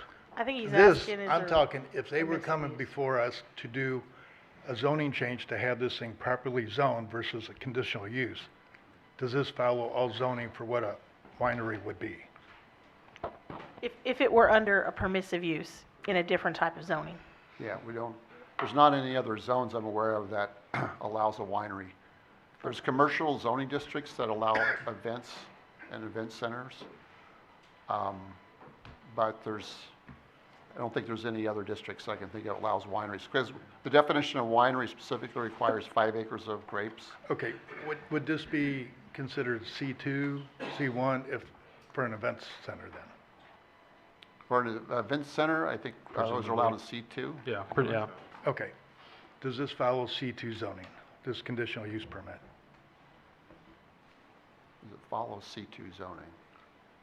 I mean, there's Yeah, the rules. Yeah, the rule, if it were zone C2 and they were trying to build an event center, are they following the same rules they would have had to follow if they were zone C2 and I building guess an event if I center? understand, yeah, if I understand your question correctly, yes, those are dictated by the site plan requirements, not specifically the specific zoning district. Okay, all right. Yeah, and then for a 6,200 square foot event center, what would occupancy be for that? That's calculated during the permitting process by our building and code enforcement staff. But there's some kind of formula based on the building codes that they use to determine that number. Well, the way I understand it is that if there's no sprinklers, in order to not have sprinkler a building, they can't have more than 200 guests at a time, and they can't have a dedicated kitchen or dedicated bar. It has to be catered. So if they have a kitchen, dedicated kitchen or bar, then yes, they can have more than 200 people, but it also has to be sprinklered. Now, when you get into rural areas, sprinklers are going to require typically public water supply. So the applicant can answer if there's a public water supply here or not. Does this building have sprinklers? They'll have to address that at the time of the building permit. Okay. And is there, also for a 6,800 square foot building, is there a certain amount of parking that's required? Yes, it's based on the floor space, and I'm sorry, I can't tell you the number right off the top of my head, but yes, yeah. Okay, Or reverse. seats, I should say. Reversely, Yeah. 160 vehicle parking lot, would that dictate how many people you could have at your center? Well, yes, but typically the parking follows the occupancy. So if someone wants to occupy more, then have to build more parking and et cetera. Yeah, if you have 160 spots and just say 4 people a car, that's 640 people. with what they have now versus, what they have now, facilities they have now plus this would Yeah, fill up, we evaluate the parking minimums in the site plan process. It's also very possible, the applicant could speak to this more than we can, that they're providing more than what's required by our ordinance. All right, there's many comments on noise. I'm assuming the county has a noise ordinance along with the light. Yes, I mean, so the parking lot lights, they can't exceed the property line, I would assume? the county's noise requirements are very specific to certain categories of noise. One is for motor vehicles in section 210 of the county code. And then there's also public address systems. And so those specific types of noise do have limits. Now, other types of noise, it may be a separate thing called a peace disturbance. It's just like if one neighbor is too loud and the police come over and they tell them to quiet it down, I think that's typically just a peace disturbance. So our specific noise ordinances, which have decibel limits, for instance, are for a public address system or for motor vehicle noise or amplified sound. Okay, so if they're using amplified, yeah, that would fall under the noise ordinance? If there's, yes, if there's amplified sound, then the way I understand it, it probably falls under that section 210, right? Is there a certain requirement for a light standard height? Yeah, yes. Maximum of 20 feet. Technically, the light fixture can be installed no more than 20 feet above the ground. We do have maximum foot candle requirements, no more than half a foot candle as measured at the property line. Also, light fixtures have to be oriented away from property lines. Technically, you're not supposed to be able to see the bulb from elsewhere, but what we're suggesting here is to go beyond that to an international dark sky approved light fixtures so that light won't be directed upward into the sky and then change the horizon for people. That's what we're proposing. Okay, all right, that's it. Robert, can I clarify something that you had said? It sounded like you were saying that if the occupancy load for this particular building or for the, I don't know if it's just the building or for the site in general, was over 200 people, that they would have to have fire sprinklers. And in order to have fire sprinklers, they would have to be on public water. Is that correct? Basically, I mean, most time fire sprinklers in rural areas are on public water. There is a way that you can do it without public water supply, but I don't know all the ins and outs of that. I don't know if that's like a tower, if that's a pump system. I can't remember how that works exactly, but I know it's more complicated if you want to do it without a public water supply that's Well, let's find out. under pressure. Is this property on a public water district number 2, is it on a well? I believe it's on public water supply, but I haven't looked at that for this purposes in terms of the sprinkler system and the zoning context. Are you planning to sprinkler this? Does this building have sprinklers in the plan that you have? Again, I haven't seen the actual building plans, I'm just from the zoning review, but with respect to those issues, that would still be addressed at the building permit stage, and we'd have to comply. Packet says public water is what they're served by. So we don't really know how big this building is, how many people we're going to be serving, how much more traffic we're going to be seeing, like all of that stuff that seems like it would be relevant. We don't have any of that information. Well, the building itself is combined 4,600 square foot, so the actual portion for the reception hall, if you call it, is not the entire section of the building, right? So there's on the one end, there's 3 levels of the building that includes storage, and then call it a kitchen area where you can have storage for food and bringing food in and out. And then there's also areas in that same section where there's groomsmen's quarters and bridesmaids quarters, and along with that. So in terms of the actual reception hall, it's not as if the entire 4,600 square foot is dedicated to that express area. Would you expect that, considering that it's a larger area and you're going to have more people, would you expect that the decibel level of sound to the neighbors would be the same, less, more? Well, so with this, it's all contained within inside. So in terms of comparing it to the current outdoor area where that's located to this inside area where it's located, I couldn't give a yes or no answer, but I do know that from that respect, right now it's outside. This proposal is for inside, indoor venue. So are you gonna be moving the things that are currently outside into the inside, or are we just gonna have both now, inside and outside? There'll be both operations. Okay, so there's not really any way that the decibel level would decrease then, since you're still gonna have the same outside levels and then plus the inside levels as well? Presuming that there would be two events potentially, but I can't speculate as to what the decibel levels will be. Will this building be air conditioned? I believe so, yes. There's a mechanical room as well. That's part of the square footage area. There are 180 parking spaces. I don't know if that helps you determine number of people. I don't know if you have 2 per car, but Well, that parking serves the entire area, so it's not like that parking is strictly dedicated for this new proposal. that is new parking spaces, One more though, correct? question. Yes, it's part of the new parking lot. That's all new, that's new. Mr. Chairman, Yes. I would like to make a motion that we table this and they bring it back after we have more information and that we can get a better idea of what's really happening and you can present it to us better. I second that. I'd add to it, you need to have the applicant here if you want to have any chance of getting this passed. Motion's been made to continue application 25-10.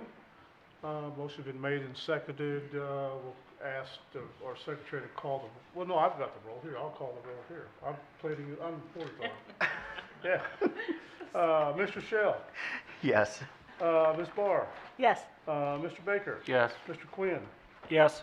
Ms. Kirchner. Yes. Mr. Niemiller. Yes. And I vote yes. So application CUP 2510 has been continued, tabled to the January meeting.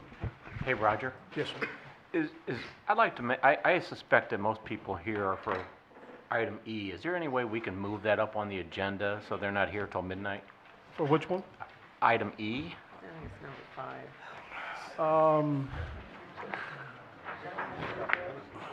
Well, I suspect. Well, I don't care. We can. Is that why everyone's here? Is the Country Club Road? I'd like to make a motion that we move that up on the agenda so we can. Let's see, let me get, where am I at here? 2513, okay. Motion's been made to amend our agenda and consider RZ 2513 next. Is there a second to the motion? Second. Motion made and seconded to amend the agenda and consider RZ 2513 at this time. Mr. Shell, how do you vote? No. He's a no. Ms. Barr? Yes. Votes yes. Mr. Niemiller? Yes. Mr. Baker? Yes. Ms. Kirchner? Yes. Mr. Quinn? Yes. Okay, we will consider now application RZ 25-13. Property owner is ACLJ Aaron Piper. Applicant is ACLJ Aaron Piper. Current zoning is R1E, Single Family Residential District. Proposed zoning is C2, General Commercial District. The rezoned area is 3.41 acres. The location is 2054 Country Club Road, located 950 feet east of the intersection of Moogie Road and Country Club Road on the south side of Country Club Road, adjacent to the city of St. Charles. This is located in Council District 5. Staff. This rezoning request was made by the current property owner, ACLJ LLC, represented by Mr. Aaron Piper. The property is currently zoned R1E Single Family Residential District. This request would rezone approximately 3.41 acres to the C2 General Commercial District. The subject property consists of 2 parcels. One parcel has a residence that was constructed in 1965. The second parcel has the church building constructed in 1991 and the gymnasium, which was constructed in 2023. This property is located in a low-density residential area of the county. This church was allowed to develop here as the Unified Development Ordinance considers churches to be permissive in most of the county zoning districts. Uses that are permitted as accessory uses to churches are varied and can include administrative offices, classrooms, meeting halls for events, caretaker homes, gymnasiums, and outdoor sports. When the property was purchased by a private company in November of 2025, it was no longer operating as a church and is in the process of converting the building to a commercial business. This rezoning is the first step of that process. As such, it would no longer qualify for land use permissions associated with the church. The proposed use as a private membership gym is allowed in the C2 General Commercial Zoning District and in the Industrial Zoning Districts I1 and I2. When a rezoning request is made, staff must review the master plan, the current development in the area, and the surrounding development trends. For a commercial rezoning, staff looks at several items. Staff looks at every permissive use and every conditional use, not just the proposed use of the property. Staff also looks at the potential land use impacts of the permissive and conditional uses, the commercial viability, and the 2030 master plan. Staff first looks at the permissive uses and the conditional uses allowed in C2. The C2 zoning district is our most intensive commercial district in the county.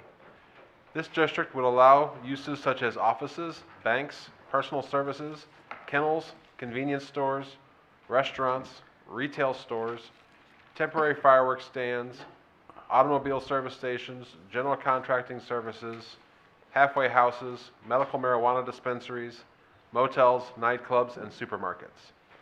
These land uses have the potential to generate significant land use impacts to the surrounding properties.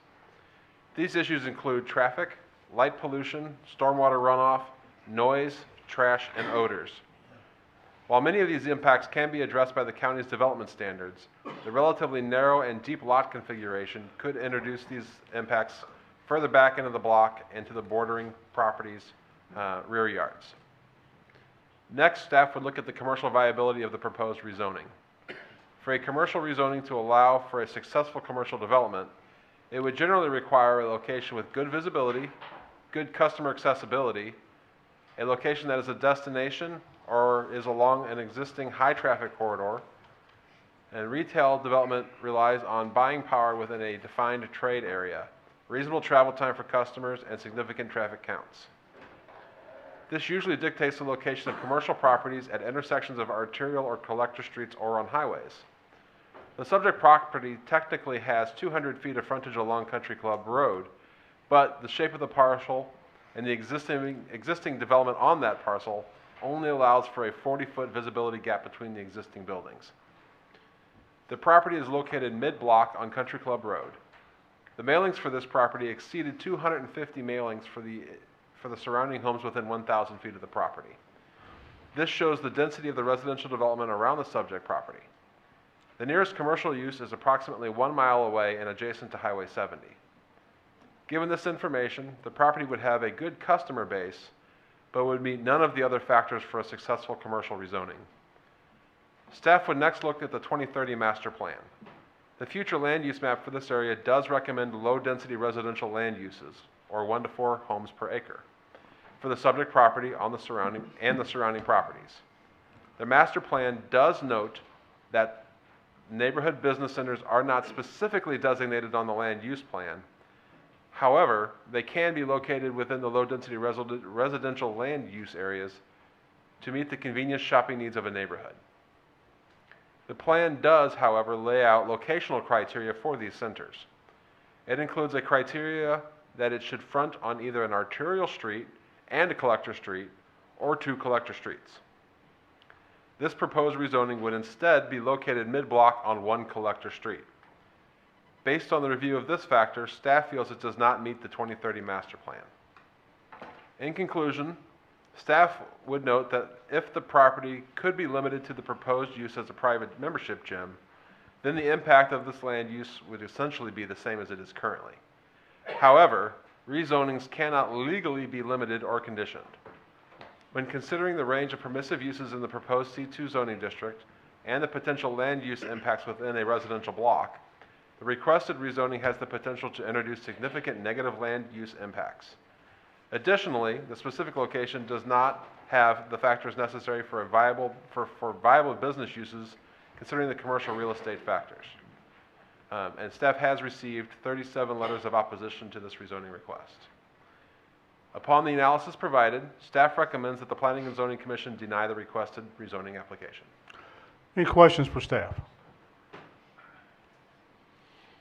Hearing none, we'll ask the applicant to come forward. I do have a few things for the board can I hand them out now? Yeah, pass them out now, yeah.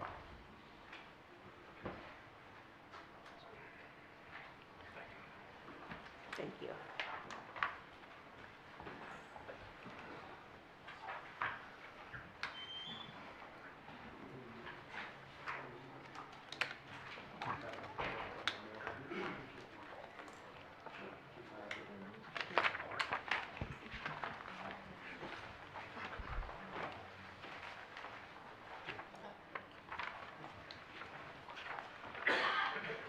Do you solemnly swear you'll tell the truth, the whole truth, and nothing but the truth in these proceedings with the pains and penalties of perjury? I do. Please state your name and address for the record. Aaron Piper, 454 Charlemagne Drive in Lake St. Louis, Missouri. Go ahead, sir. Good evening, board.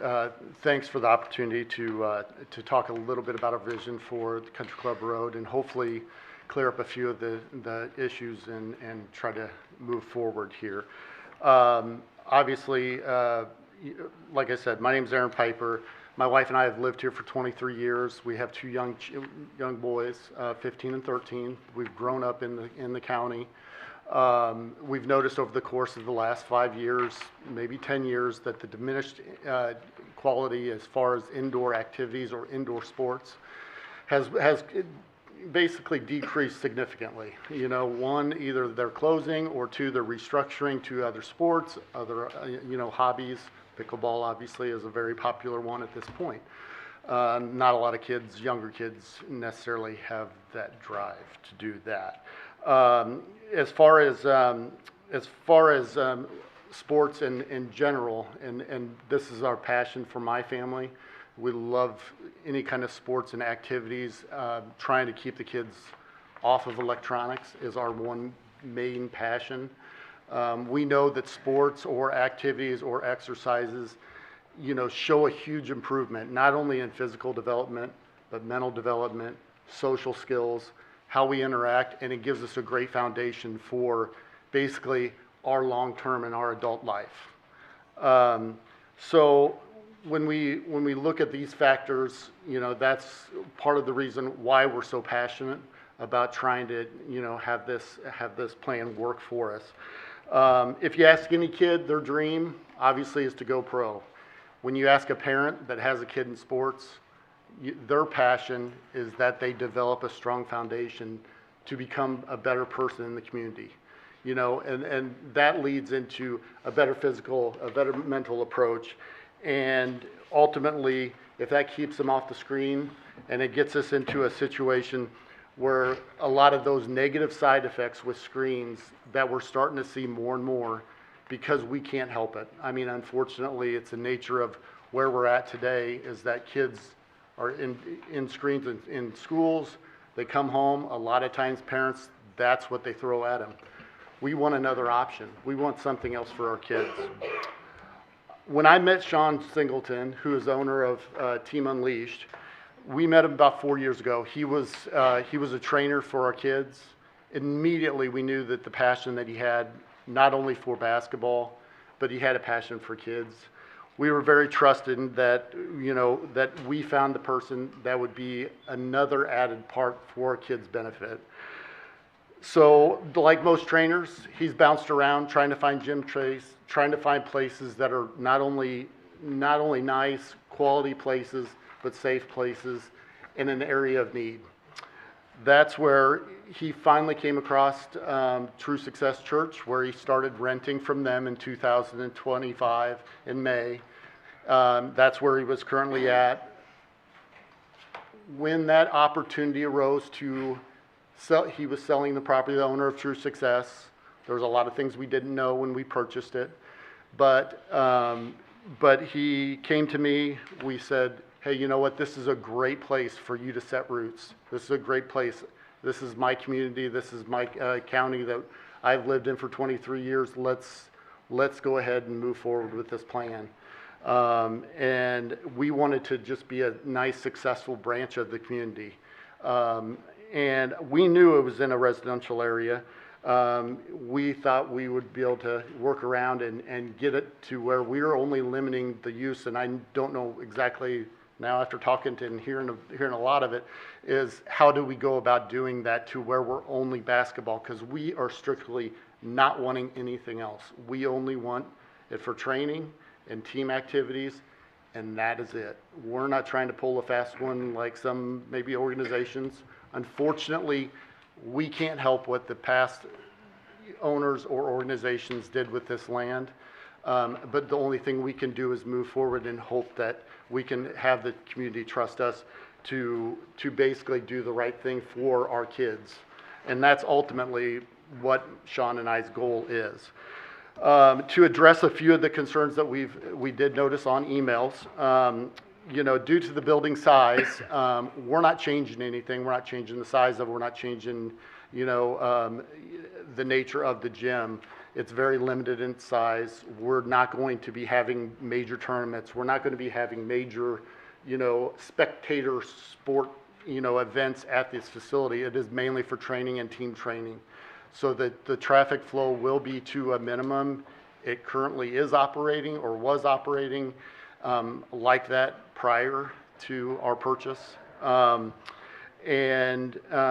other thing, you know, as far as some of the behavior that is going on or had gone on, we are planning on making sure every area of that place is with cameras. We'll be fully monitored. If we see any kind of behavior that is poor behavior, that person or that individual, that team will no longer be allowed to be on our property. That is just the rules. There's plenty of people out there seeking gym space that truly are doing it for the right reasons, and that is for the kids. As far as some of the concerns, which is noise was one of the concerns. These are all going to be indoor activities. Whatever happened in the past, I don't know if there was extra or outside activities, but there's not going to be any extra outdoor activities for this property. We don't plan on doing any kind of changes as far as exterior, lighting, any kind of signage without approval that would deter from any of the neighborhood. And so we're hopeful that we blend into the neighborhood where we're down the hill. Nobody really knows that we're even there other than the fact that, hey, there's a gym there. As far as some of the plans we've noticed in the past, that, you know, the community obviously does understand that mental health and physical health is a priority for our kids in this county, in this city, and we're hoping to have one little blip to help out that facility or help out that cause with the county as well. In closing, like I said, we are not trying to rebuild anything. It's already there. All we're trying to do is make it a better place and make it something that is going to be a proud addition to the community. And we would welcome any neighbor to come in and see what we're all about, because we are going to be proud of what we produce. Thank you very much. Any questions for the applicant? Yes, sir. Yeah, I guess it's probably more of a comment. You mentioned you can't help what past owners have done. Whereas I look at this, we can't help what future owners are going to do. So if we rezone this as C2, 20 years from now, it's no longer a gymnasium, it could be a bank. And just looking at this area of what's surrounded by residential, that's not a good use of this property. Is there any way they can do it under a conditional use permit instead of a rezoning? I mean, we're fine with, I mean, we have in our packet there a framework, and that's on page 13 of the CUP that is very strict. And I mean, we don't, like I said, we're not looking for it to be a bank. We don't want it to be a dispensary. You're not, but 50 years from now, I we've got understand. this property I understand. rezoned. We can't unzone it. And we would be open to suggestions to alter the zoning privileges, because, like I said, we have no intentions now or future of doing that. Yeah, The residential zoning district doesn't have that kind of so CUP. there is no option to do a conditional use permit under this? Okay. Not under its current zoning. Could it be zoned as something else that would still require a CUP for this, as opposed to something that would be permissive use? Not that I'm aware of. When we use the word church, churches are nonprofits. What's our definition? Yeah, this is nonprofit as well. Is a nonprofit? Team Unleash is nonprofit. So Oh, sorry. religious institutions are specifically what are called out. Okay. So we don't distinguish between, so religious institution versus a nonprofit like Boys and Girls Club? Right. Okay. Yeah, I think it's called a place of worship is what it's technically called in the code. Any other questions for the applicant? So a Boys and Girls Club would have to be under C2? Yeah, it says here, if it's zoned the way it is, private clubs on site, not less than 2 acres.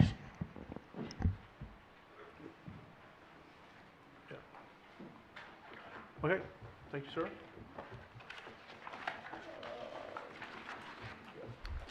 We'll now open the public hearing for RZ 25-13. Oh, Sorry. Oh, sorry. I was waiting. Am I allowed to come up now? yeah. Okay. Go ahead. Go- Sorry. go- Hang on. And we have probably numerous speakers.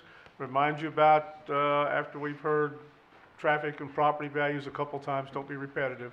And you're limited to 3 minutes. So you solemnly swear or affirm that you'll tell the truth, the whole truth, and nothing but the truth in these proceedings from the pains and penalties of perjury. I do. Please state your name and address for the record. Sean Singleton, 1097 Prince Albert Court. Go ahead, sir. Thank you. As the founder of Team Unleashed Athletics, I have maybe countless students, over 100, who I've helped get scholarships. People see my business as a place of refuge for mental health, even their bodies. I've helped students with diagnosis where they come in and parents are like, you know, I see something with their training, and I'm like, that needs to be addressed. You may need to talk to your doctor about doing that.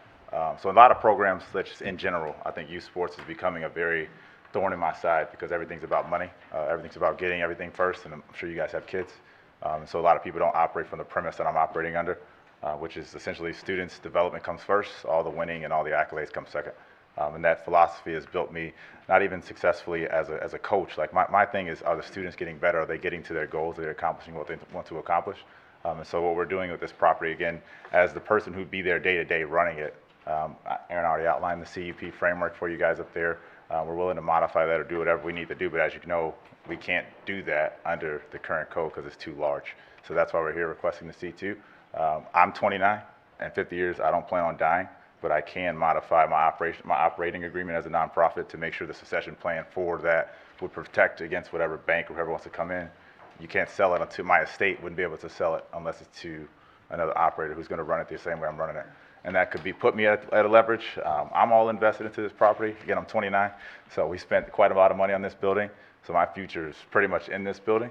I've been, in a relationship with the previous owner, not necessarily close, but what we were told coming in, and which is why I went to Aaron, was a lot different than what we found out once we closed. Obviously, with the emails and everything coming out. So my request necessarily for this is not to think about future use, because future use is the same way you can't protect the past, can't protect the future, but you're looking at the future right now. I'm 29. Again, the students that come to me want to be here. I have a student in the hospital right now. I check on her every day, but when she comes in, she feels relief. I have a student who I've got getting scholarships. When she comes in, it's the place where she feels like she's getting, what she needs out of life. We talk about a lot of things during school. We talk about a lot of stuff that we talked about. You have the CCRB, the Community and Children's Resource Board. You guys know that mental health is a problem. You guys have admitted, not you necessarily, but the board, as far as the Resource Board and Communities and Children's, have admitted that you're understaffed in your schools. Schools don't have the gym space to help host these students and give them the resources that they need. They want to do feeder teams, but then the parents of those people are now in my inbox on my phone asking me, what can you do differently to help them actually get better? Because when they get to high school, there's nothing for them. So I really don't think that being short-sighted and thinking about the future use of saying, well, it could be, our students need help today. So if a rezoning permit of a C2 and you're like, okay, if you rezone the C2, here's a CUP, it's going to be strict. I don't care what you tell me to do. The heart for children is not going to go away. And so at the end of the day, my desire to develop this space into what we're presenting today to be a youth development space where teams can rent and we can use and actually host leagues and things that actually produce what I consider basketball to be a tool, produce athletes that'll not only bring St. Charles County on the map as far as, hey, you guys can produce athletes, but then also from the standpoint of, as a professional, I'm held to a governing body. I'm a USA Basketball Certified Trainer. I have standards I have to meet in order to keep that certification. That's my program. That's how we run. I have Safe Sports certification. I have to hold these programs to a standard. Otherwise, we can't run. That includes drug use, body use, grade use, and all those things in between. So I understand that, rezoning for the future can be scary because the future is scary, but having kids where we've admittedly knowing as of 2023 that 81% of students struggle with anxiety, don't have a place to go, and we're going to continue to reduce the landscape of what is allowed to do because we think technology is the future or whatever we want to put and say go somewhere else. Well, St. Charles County is losing land to commercial buildings, to dispensaries, cars, residential lots, homes. The homes are growing. There's got to be a place for these kids to go. So I understand present values may be a threat, but our kids not having a place to go, your grandkids not having a place to go, where a person who's saying, hey, I care about you developing as a person more than I do the money coming into the facility for training or whatever, has to matter more than saying, well, it could be a bank in the future, could be a gas station. It's not. I'm 29. I take care of my body. I have memberships at every Stretch U place, chiropractic care. My body hurts even today. I'm still stretching and doing everything I got to do to make sure that I can last, my kids can last. I have 5 children at home, so I understand. They're all under 9 and under, so I have no plans to stop what I'm doing. If you guys do deny this, we try to, an alternative course to find somewhere else. But we've already spent the money. I've already invested my money. Again, I'm 29, so you guys can do the math. I'll be working forever. Thank you, sir. But thank you. Roger, would it be okay for me to ask him a question as kind of the property owner-ish? Yeah. Yeah, so you mentioned something about this being a nonprofit. Yes. My understanding is that, and correct me if I'm wrong, and that's what I'm asking you, Yeah. that nonprofits have certain rules as far as how they can dispose of property. Exactly. So if you purchase the property as a nonprofit, there are only certain ways that you can sell it. So you can't, explain to me if I'm wrong Yeah, here, but you're is right. it true that you cannot actually sell that property to anyone else other than another nonprofit? Exactly. And I can't, in my operating agreement, I have to state the succession plan. So my estate would literally be sitting on this property, which is why I brought Aaron in, because currently I don't have the resources and capital that he has to help me build the building. So we were able to buy it so that way I have the financial pressure off of me so I can keep my mission and purpose intact with the nonprofit So mission. do you own the building or does Aaron So own the building? he owns the building presently. I would be the only and sole tenant of the building because we have an agreement. But Aaron could sell the building to someone He else? can't. We have a contract. We can get you a copy of it if you need to. We have a contract that he would not sell the building to anyone else.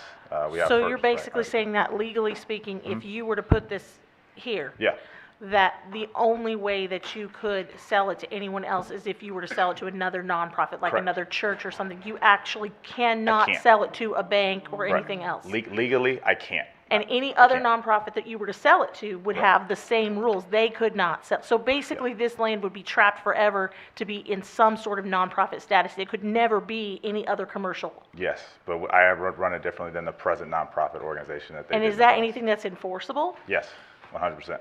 If I violate the nonprofit agreement, I could face, It sounds like to me that he holds a right of first refusal. yes, we do, the whole property.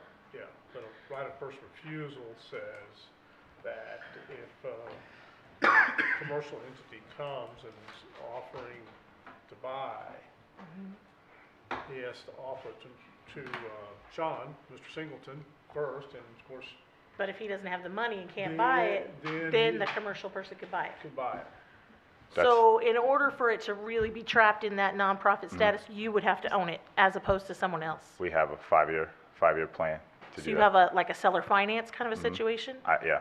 So you are purchasing under like a contract for deed? Right. I have the ability to, I don't have the capital today, but we have a 5 to 10 year agreement, whatever it is. Within 10 years, I will be the sole owner of this property. So can I ask specifically, Absolutely. I'm a real estate professional. Absolutely, I'm So listening. I'm asking you, do you have some sort of an agreement whereby you're going to get a loan from a bank to buy it in 5 years? Yes. Or do you have some sort of an agreement whereby you are making payments to him and he is financing it as the bank, and within a certain amount of time, you will own it because of those payments? Or do you need to get another loan from someone else to be able to own it? Yes, I would get a loan. I would get a loan if I need to. So you aren't buying it via seller finance. You have like an agreement where you're leasing it and then will eventually buy it with a loan from someone else. Yes. But if you're not able to ever get that loan from someone else, then he could still sell it to somebody else. It's unlikely, but yes. Okay. I just wanted to clarify. No, yeah, that. yeah. It's highly unlikely, but yes. Okay. Highly unlikely. I also have a job as a security engineer, so I mean, I work at MasterCard, so I mean, capital is not the concern. It's just the timing and the location of the sale.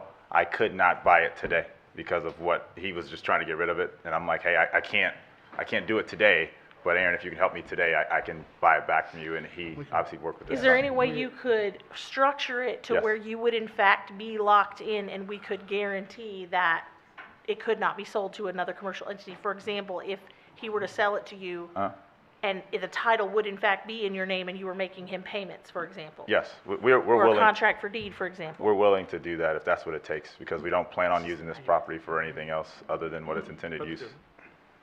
I know it's not about the zoning, but. But the only way would be Yeah. deed restrictions. Yeah. But, so in that transaction, there would be deed restrictions that run with the land, okay? But that has nothing to do with zoning. Sure, I understand. Yeah, no, it doesn't, but the only impact for nonprofits, we only have, as you stated before, not only the space, but we can't, without the zoning, I can't request a conditional use permit for it's too big. So the space we need to serve the students, Yeah. we wouldn't be able to do without the permit. Okay, thank you, sir. Yes, sir. One quick question for him. Yeah. How long have you been doing what you've been doing? 10 years. No, in this building. No, well, renting since May 2025, so before it was turned over. How long have you been running a program for this building? For Team Unleashed? For this Underneath Team, building. in this building? In this Oh, building. in this building since May 2025. But you were in a different building previously. Multiple schools, Fort Zumwalt District, Veritas Christian Academy, Renaud Rec Center, Recplex, anywhere that would have gym space, that they currently don't have gym space for their own students. So ironically, the schools are asking me if we can use our space for gym space. That's totally ironic to me. They're asking me to use gym space because they don't have it. So, I mean, it's a need that needs to be here. So I get the property values, and I understand what everybody's saying, but at the end of the day, we gotta realize that kids need a place to go, and people like me can't be held up by red tape of, oh, we can't do this because of future. It doesn't matter, because the future use of your kid's health 10 years from now is jail, or they're actually successful. And I have a lot of students who credit me with that success who couldn't be here today because of the timing of the event. But I promise you, if you guys rehold an event, rehost it, I can bring Team Unleashed up here, and you can hear all the testimonies of students that I've helped by myself. So now I'm asking for a permanent place that I can actually grow and train other people, coaches, students, parents, to know how to develop their students, not only using the sport of basketball, but in life. I've been a speaker for 10 years, so I used to speak all over the country over youth development. I wrote in a book that got published, Career Award for Mental Health and Sustainability. Like, I'm recognized in this space. You can Google my name, you can case-net me. You will only see a divorce from my ex-wife. I don't do anything below board. I grew up in the city. I used to have a jog 4 miles to the gym just to use the gym space. So now I finally found one, and the only thing that's holding me up is zoning. And the last thing I hear about complaints is property values. That doesn't make any sense. Okay, thank you, sir. Thank you. We gotta move on to the public hearing. Okay, we'll get back to you and the applicant. Okay, anyone wishing to speak regarding rezoning map request RZ 25-13? Ladies first.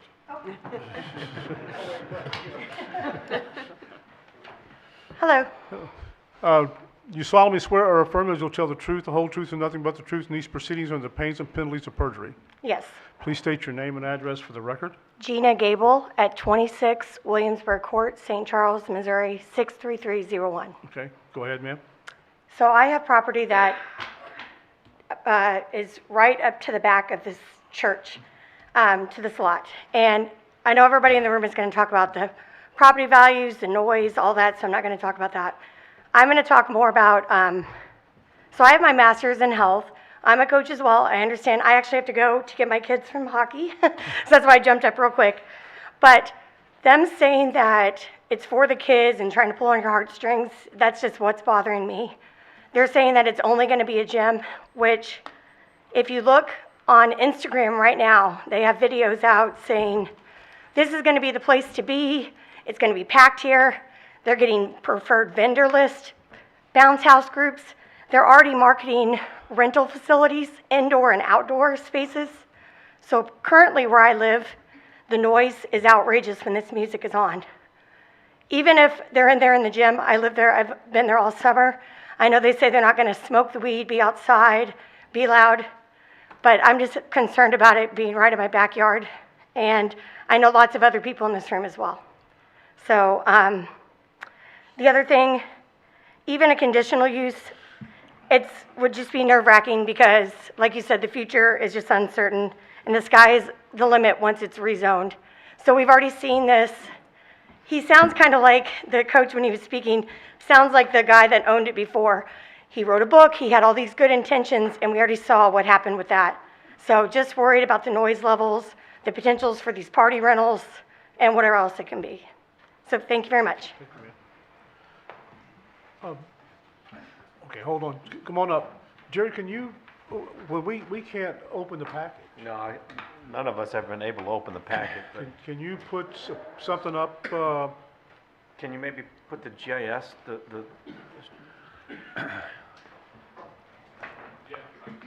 Okay.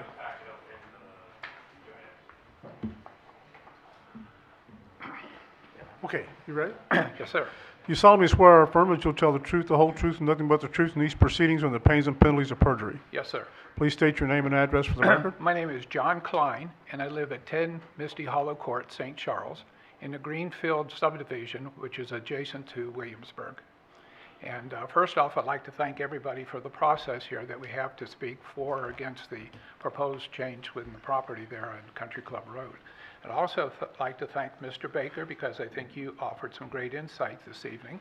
And I also would like to thank staff because they showed a lot of homework that they've already done on this. And also, I was taken back and pleasantly surprised to hear, if the numbers correctly, that there's 250 homes within 1,000 feet of this proposed property. And we've lived in Greenfield subdivision since April of 1987, when it was first being built and completed. We were the first owners of our property at number 10. Also, one of the other gentlemen brought up here, and again, to get to the point, the way the books work right now, if it goes to C2, anything could happen after that. And I am not against athletes for kids. Between my two boys that are in their 40s now, I coached them in soccer, starting at the YMCA and then out at the county program for 12 years. And with my youngest son from kindergarten through 8th grade, twice a year, in the spring and the fall. So I'm all about athletics. And even at one of my high school reunions years ago, I said that's one of the greatest things I did in my life, giving my time to these kids from kindergarten through 8th grade to see them change and get to know the parents and some of the compliments that I would get back from them. And then to meet some of those guys now that they're in their 40s. Wow, what wonderful men they've become. So this is not an issue.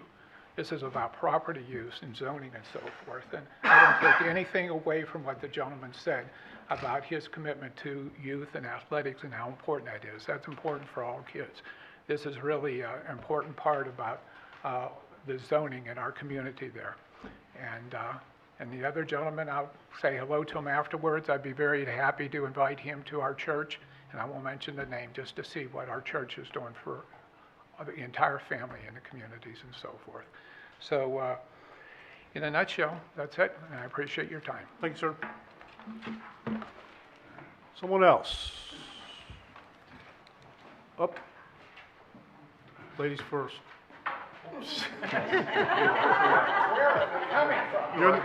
You're in the dugout. I'm in the dugout. You're on, That's all right. on deck. You solemnly swear or affirm that you'll tell the truth, the whole truth, and nothing but the truth in these proceedings and the pains and penalties of perjury. Yes. Please state your name and address for the record. Thank you. My name is Christine Summer. I live at 6 Williamsburg Court, St. Charles, Missouri, 63303.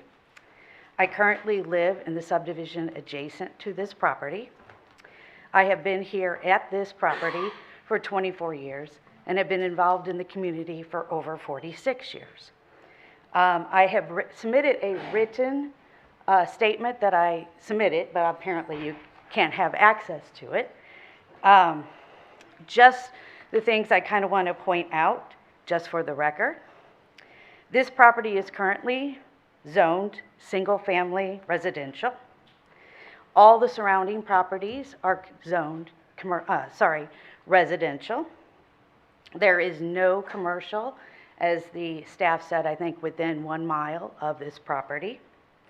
In addition, the existing zoning pattern, the St. Charles County has adopted the master plan in Vision 2030, includes the land future use map through 2030. And this map does not designate this area or any nearby property for commercial use or as an activity center. The plan clearly envisions this area remaining residential. Rezoning this parcel to commercial would introduce isolated commercial zoning into an established residential area. That constitutes spot zoning. And that would set a precedence for future zoning along Country Club Road or nearby properties. While the master plan allows for flexibility in land use categories, flexibility does not mean inconsistency. Any flexibility must still align with the overall future master plan, which does not support commercial development in this area. Again, as you've said, rezoning also runs with the property, so any and all future, regardless of who the owner is, would be affected by a rezone to C2. There has been no traffic analysis or compatibility study done that I know of. Homeowners in this neighborhood relied on existing residential zoning and the county long-term plan when we purchased our homes. For these reasons, I respectfully request that you deny or not recommend this plan. Thank you. Thank you. Oops. Take my pen. You solemnly swear or affirm that you tell the truth, the whole truth, and nothing but the truth in these proceedings or the pains and penalties of perjury? I do. Please state your name and address for the record.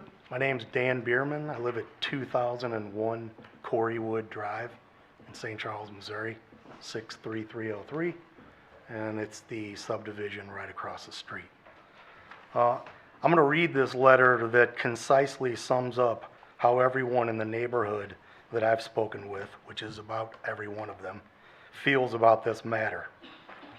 Planning and Zoning Commission, I am writing to formally express my concerns regarding the proposed rezoning of the property located at 2054 Country Club Road from residential to commercial sale or use. This building is completely surrounded by established residential neighborhoods, including our home, which is located in a very close proximity to the proposed site. Because of how near our house is, our family would be directly and significantly impacted by this change.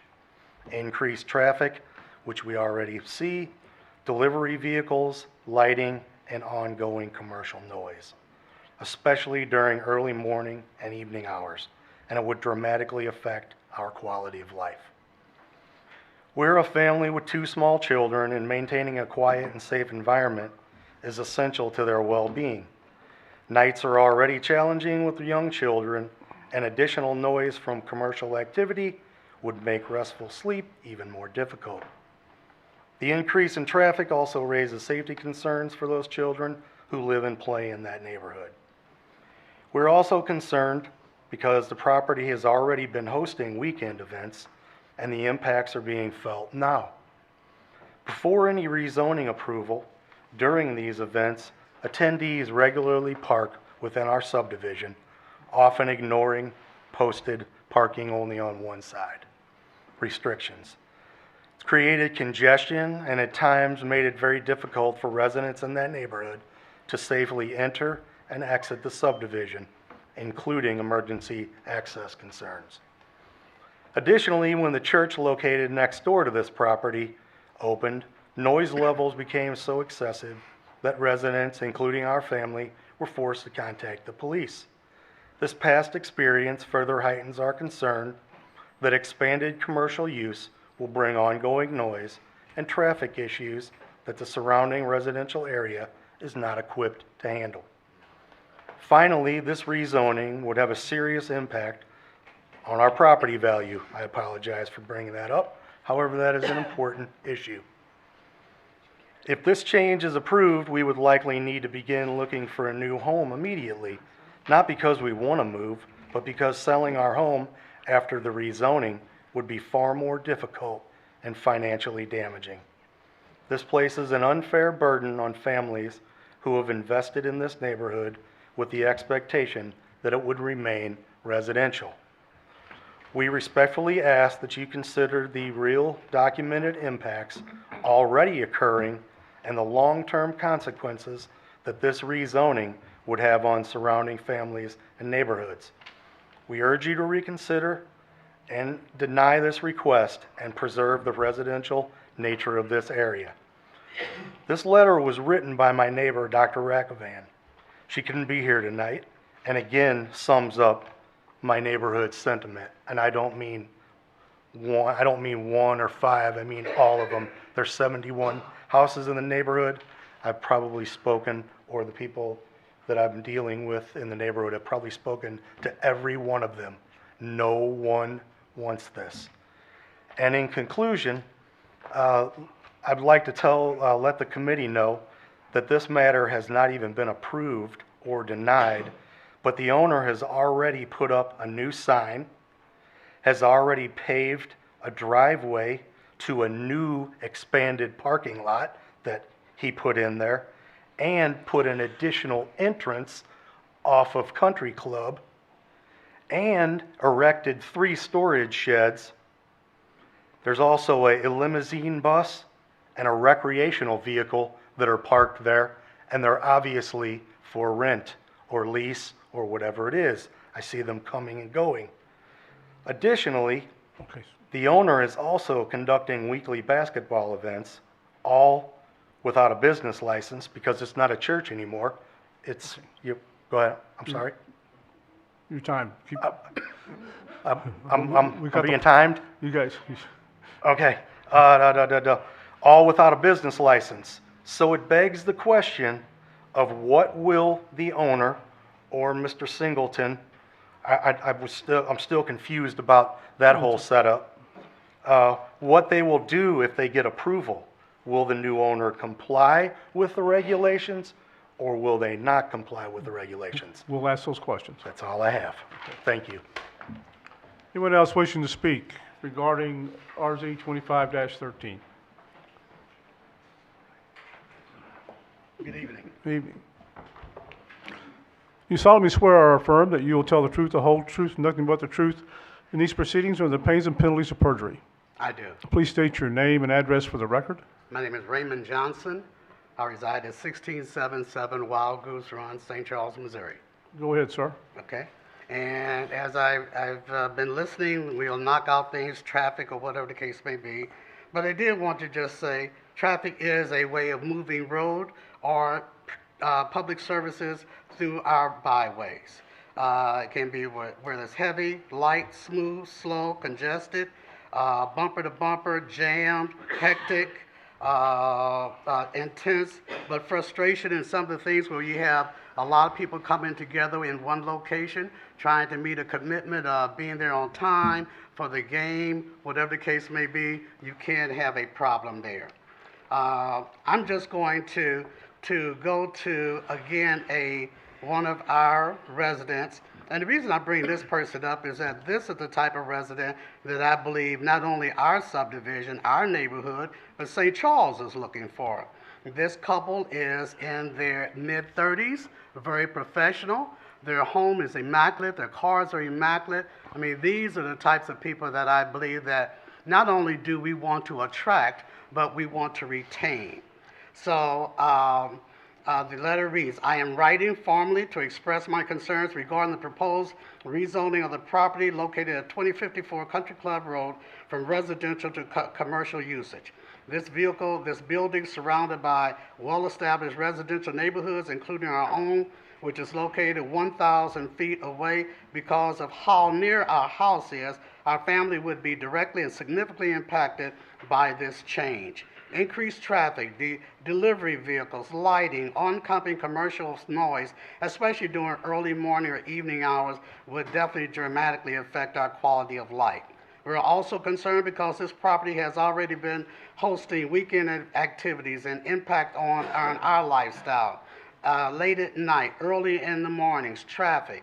One of the things we're concerned about is not only when the parking lot of that facility or any facility that will go in there on a commercial basis, once that parking lot becomes filled, it then comes over to off-site parking, which is going to be our subdivision. And you only have, that house, Coreywood, only has 2 houses on each side, and then you go into the wraparound, as you can see up there on the board, and there's only one side parking. So therefore, people are in a hurry trying to meet a commitment, and we've all done that, but when they pull into a place to stop, do they make sure that the driveways are cleared so that the owners can get into there, or do they get out, slam the door, excited about doing what they need to do, and going ahead from there? This has created congestion and at times made it difficult for residents to safely enter and exit the subdivision, including emergency access concerns. Additionally, when the church located next door to the property initially opened, noise levels became so excessive that residents, including our own family, was forced to contact the police. There was also a stabbing at the church in front of the commercial building. This draws further concern of what type of people are going to be attracted to this location. This past experience further heightens our concern that expanded commercial use will bring ongoing noise and traffic issues that would affect everyone in the surrounding area. Finally, this result would have a serious impact on our property value. If this is approved, we would likely look for another housing somewhere else, not because we want to move, but because we have to look at our future also. This places an unfair burden on families who have invested in the neighborhood within the expectation and would like to remain here. Based on that, we do recommend that you not approve the move and the commercial. Okay, thank you, sir. Thank you. Anyone else? Anyone else other than property value and traffic? Up. You're on deck. You solemnly swear or affirm that you'll tell the truth, the whole truth, and nothing but the truth in these proceedings under the pains and penalties of perjury. I do. Please state your name and address for the record. Brenda Stahlschmidt, 1662 Wild Goose Run. So by trade, I underwrite mortgages, so everything they've said is true. But they're talking about this big big gymnasium, right? What they're gonna do with that. But there's this building that no one's talking about, and that's the church. What are they gonna do with that? That would be my big question, because that again would affect so many different things. What plans to be put in there as the commercial part of their business? And my husband and I truly do oppose this. Oh, you're being a gentleman? Let the ladies go first.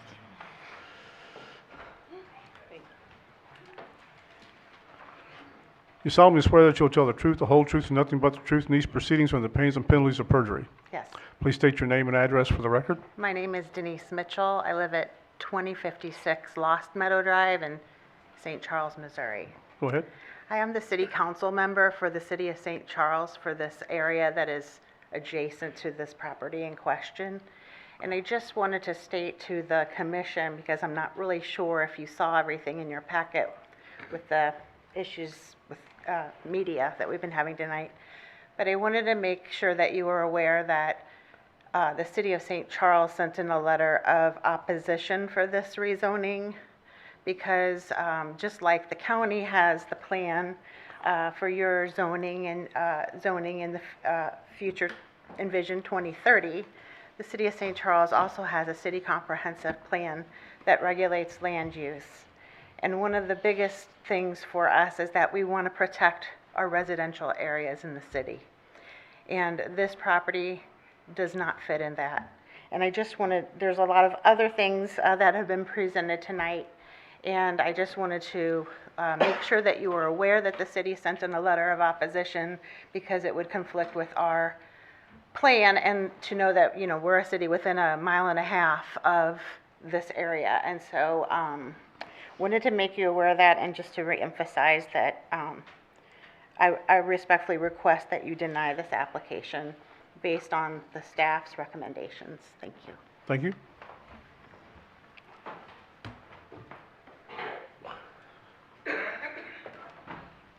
You solemnly swear or affirm that you'll tell the truth, the whole truth, and nothing but the truth in these proceedings under the pains and penalties of perjury. I do.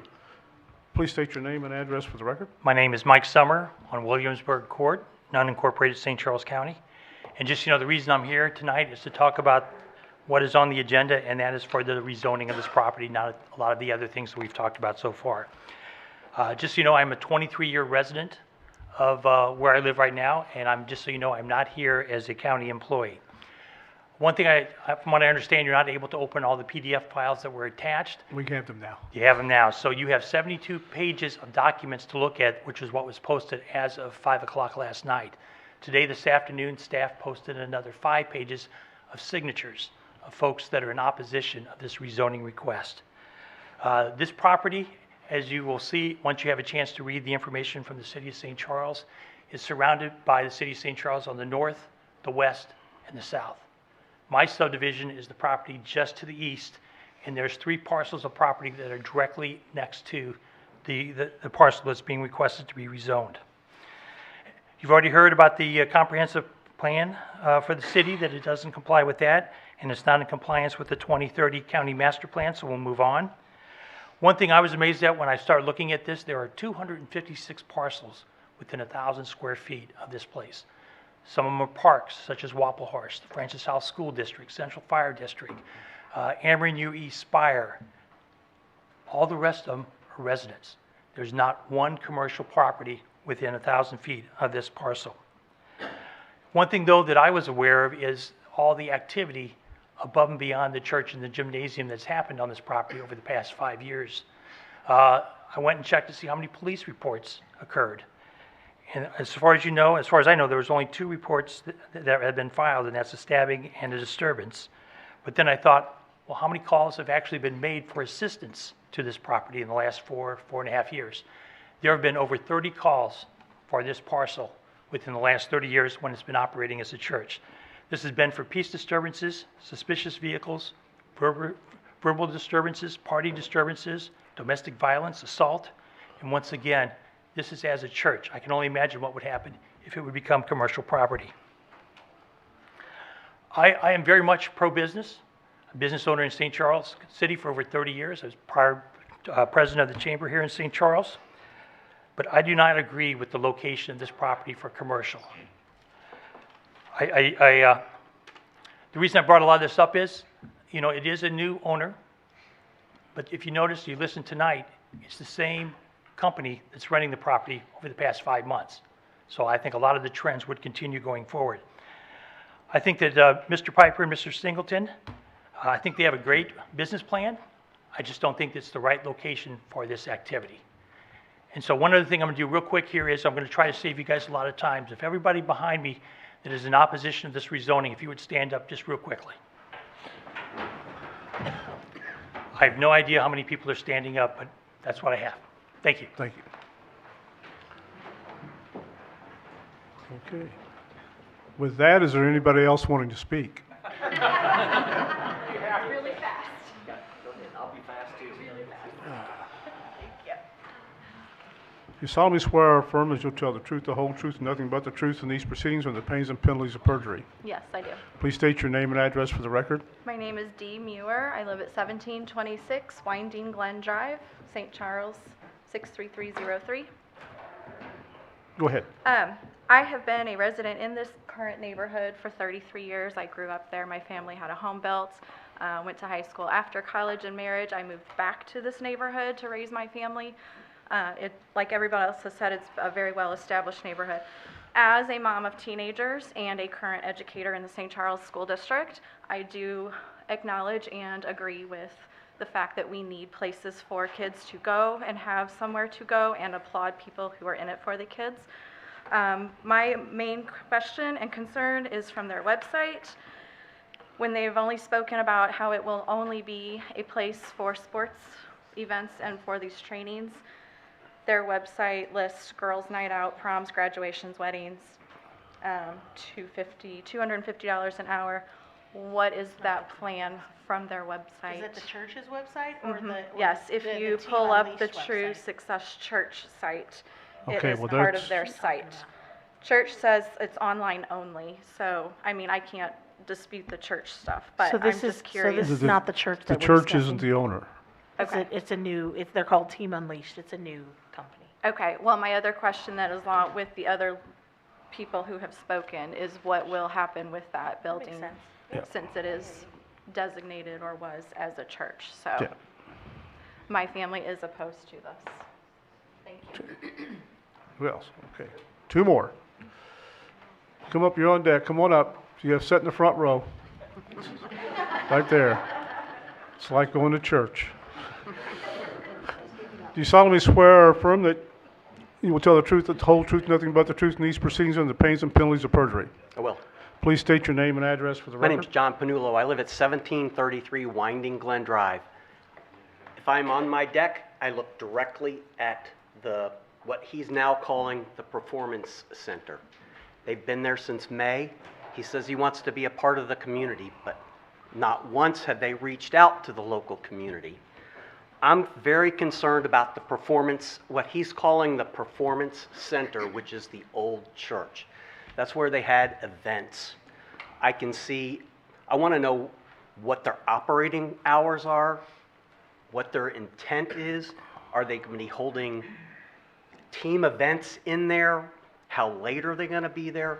If we don't know this, we're going to have a repeat of the past 5 years. So, yes, the concern is everything that's been mentioned before, but why is it going to change with what he's wanting to do, with what we know? If they want to be part of the community, why haven't they let us know? That's Thank all you, I sir. have. Thank you.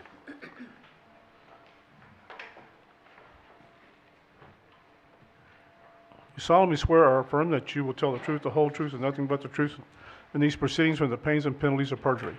Yes. Please state your name and address for the record. Kathleen Booker. I live at 1666 Wild Goose Run, St. Charles, Missouri, 63303. I really am, Mr. Singleton, when he spoke a lot about mental health. My question is to them, what is their education with mental health? He talked about helping children. We have resources. I want to know what his education is and what type of children they're bringing to their basketball camp. That's all, and I am totally opposed. Thank you. Anyone else? Anyone else wishing to speak?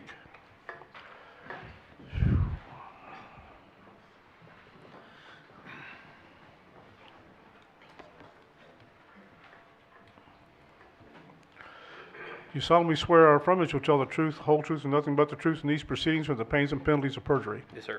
Please state your name and address for the record. Yeah, my name is James Redlinger. I live at 22 Quiet Brook Court in St. Charles. I just wanted to bring a slight perspective. I love sports, been doing sports my entire life.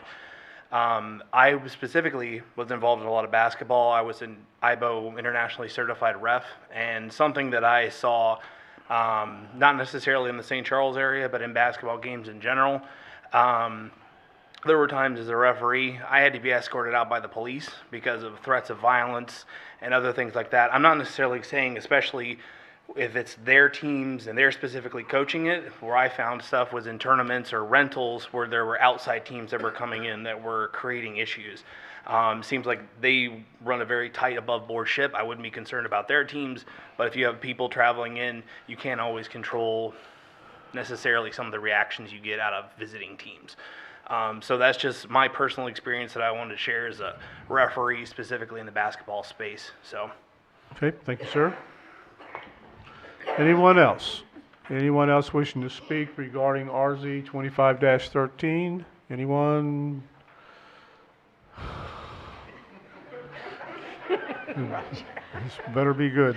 It'll be short. You solemnly swear or affirm you will tell the truth, the whole truth, and nothing but the truth in these proceedings or the pains and penalties of perjury. I do. Please state your name and address for the record. Marshall Caribbean, 132 Double Eagle. Go ahead, sir.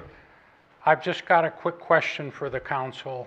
It's like, currently, the property is in the county.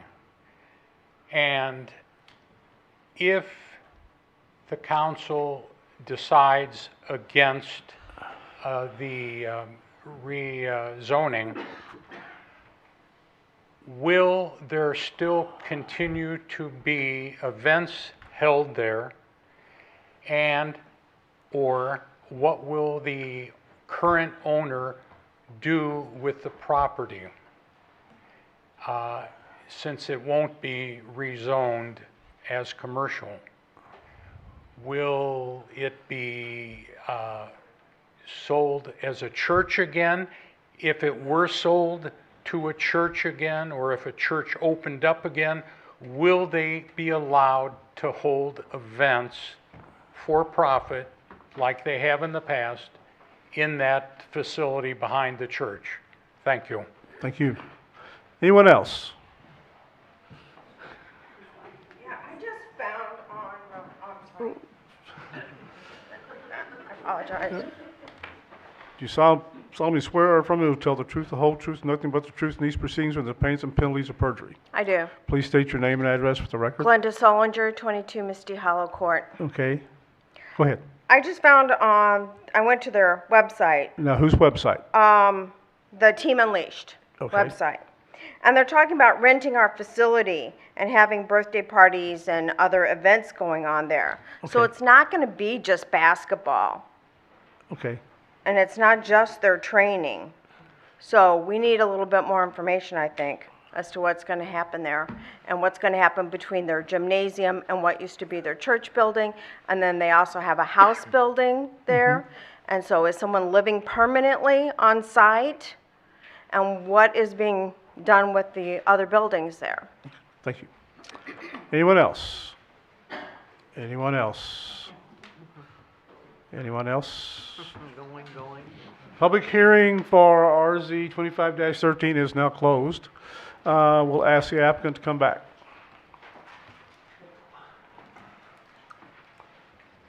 Roger, do you think we need both of these gentlemen? Do you think we need both of these gentlemen to really answer questions? Yes, he can come back. He's sworn in. He You're might. both sworn in, so. Questions for the applicant? Mr. Niemöller, you have a question? Yeah, you said everything is inside. On your Instagram page, you have outside photos of outside activities. My Instagram page, I don't have an Instagram page. Does Team Unleash have Instagram? Yes. Okay. What outside activities?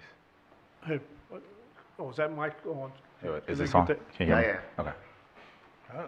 It's I don't right see- here on your Instagram page. That's my house. That's me going back. I started doing videos at my house. That's my backyard. That's not the property. I didn't make any videos. Those are out there. training videos. Yeah, those are just training videos for the community because students look to me to figure out what to do at home. Because training's so expensive, they need to know what to do at home without needing a gym. So I make those videos at my house. Okay. Did you just purchase the accessory building or So the whole front pro- building, the not church the and the house, house? the church, and then the gym behind it. You purchased all of them? Not the house. Not the house. The house is still owned by the owner of True Success, who has vehicles and things like that that somebody mentioned. That has not anything to do with our business. But you do have the church. Correct. Is that part of the zoning request? Correct. Yeah, it is. The house was part of the True West. Yeah, so there's a, on the, What about the church? Yes, the church and the garage, or the gym is on the same parcel. Correct. And all those sheds were. The there house is already. on a separate, 0.25 acre parcel, That's just correct. to the, I guess, the. Because it showed two different addresses, correct? Right, yeah. And both Correct. addresses are part of this rezoning request? No. That was our understanding. No. The It's- 2054 is the address of the zoning request. Yeah, 205 Those 2058 addresses is the are on the address of the zoning house. request. That was what was on the deed that was submitted to the county for review. Oh, well, the house 2054 is the worship center that they were using, and then 2058 is right here. The drive's in the middle, as you're seeing, although something's in the way now, but on the diagram, when they come into the property, the thing that's, can you close that? Thank you. The thing that was just that 2058, that's highlighted in orange, that's the house that True Success currently has. So 2054 is zone residential. That's the worship center they were using. And then the gym was constructed in 2023 behind it as an accessory to that building. So the rezoning doesn't include 2058, only includes the 54. That's considered a house. That's the residence that they purchased. Oh, it does? It's on the application. Oh, well, that's news to us, but. Wait, does the deed contain both properties and they're both in his name? Does he own the house and not realize it? You may own the house and not realize it, sir. If your deed says you own the house, you may want to check that out. Okay. It's not the building in the back that's the second legal description? That's one parcel. The building, the church and the gym is one parcel. Oh, it's being treated as one? It is one parcel. Oh, Yeah, that's the only one that, that's news to us. You That's- may want to check, you may Yeah. own more property than you realize. Good news for us, right? Or they're not really. asking for Okay, not rezoning yet. on property they don't own. Yeah. But yes, Any questions for the applicants? Yeah. Yeah, I was wondering if you guys had any responses to some of the different things that Yeah. were brought up. So for operationally, the so like what I found is the investment into the floor costs significant amount of money.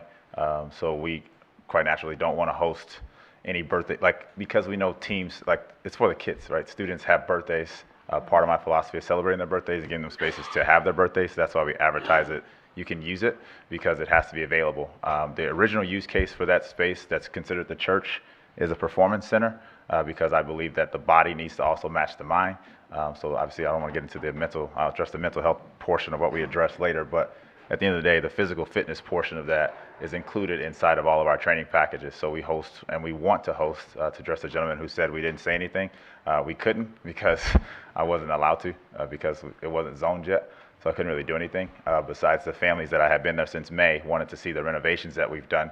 So that explains the weekend. Like they're there to see what we're doing. Like, I mean, I can't help that they want to be around me 24 hours a day, and that's the relationship I have with the families. So I can't be penalized for being successful at what I do and them wanting to be there.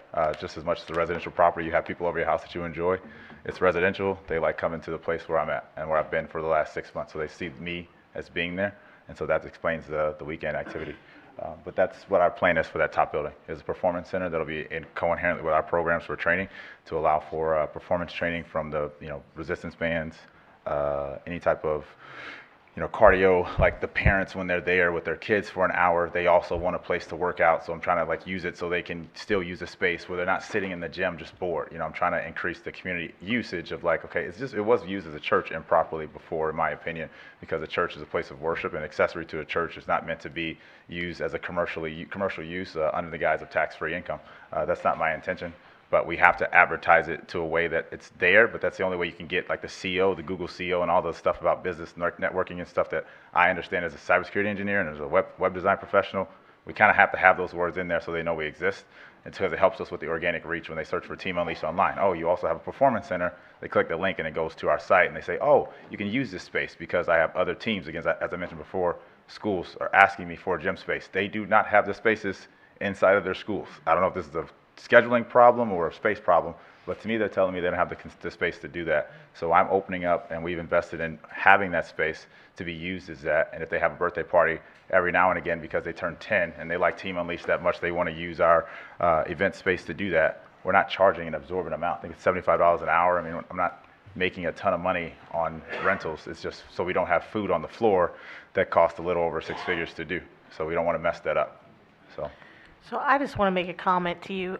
I think what you're doing is fantastic. I Yeah. applaud what you're doing. Yeah. I think this is a fantastic thing for the community and that we absolutely need something like this. Yeah. That said, I don't think that this is the location that it needs to be done at. That's Yeah. just my personal opinion, based Yeah. on what I've heard here today. Okay. Can I ask why? Well, based on everything that we've heard here today. Yeah, I just don't think it fits in this particular location, in this particular part of the community. I think it would be better served in a more, like on a more major road, where you weren't in a neighborhood, where you had more parking, just more of a commercial area as opposed to a residential type area. Can I share our framework that we have for permitted use to explain the parking and all the questions you just mentioned? I mean, you can, but I mean, know it I won't think matter, you've been but- here tonight, you've heard what everyone said. Yeah. I mean, we're happy to listen to you, but, Yeah.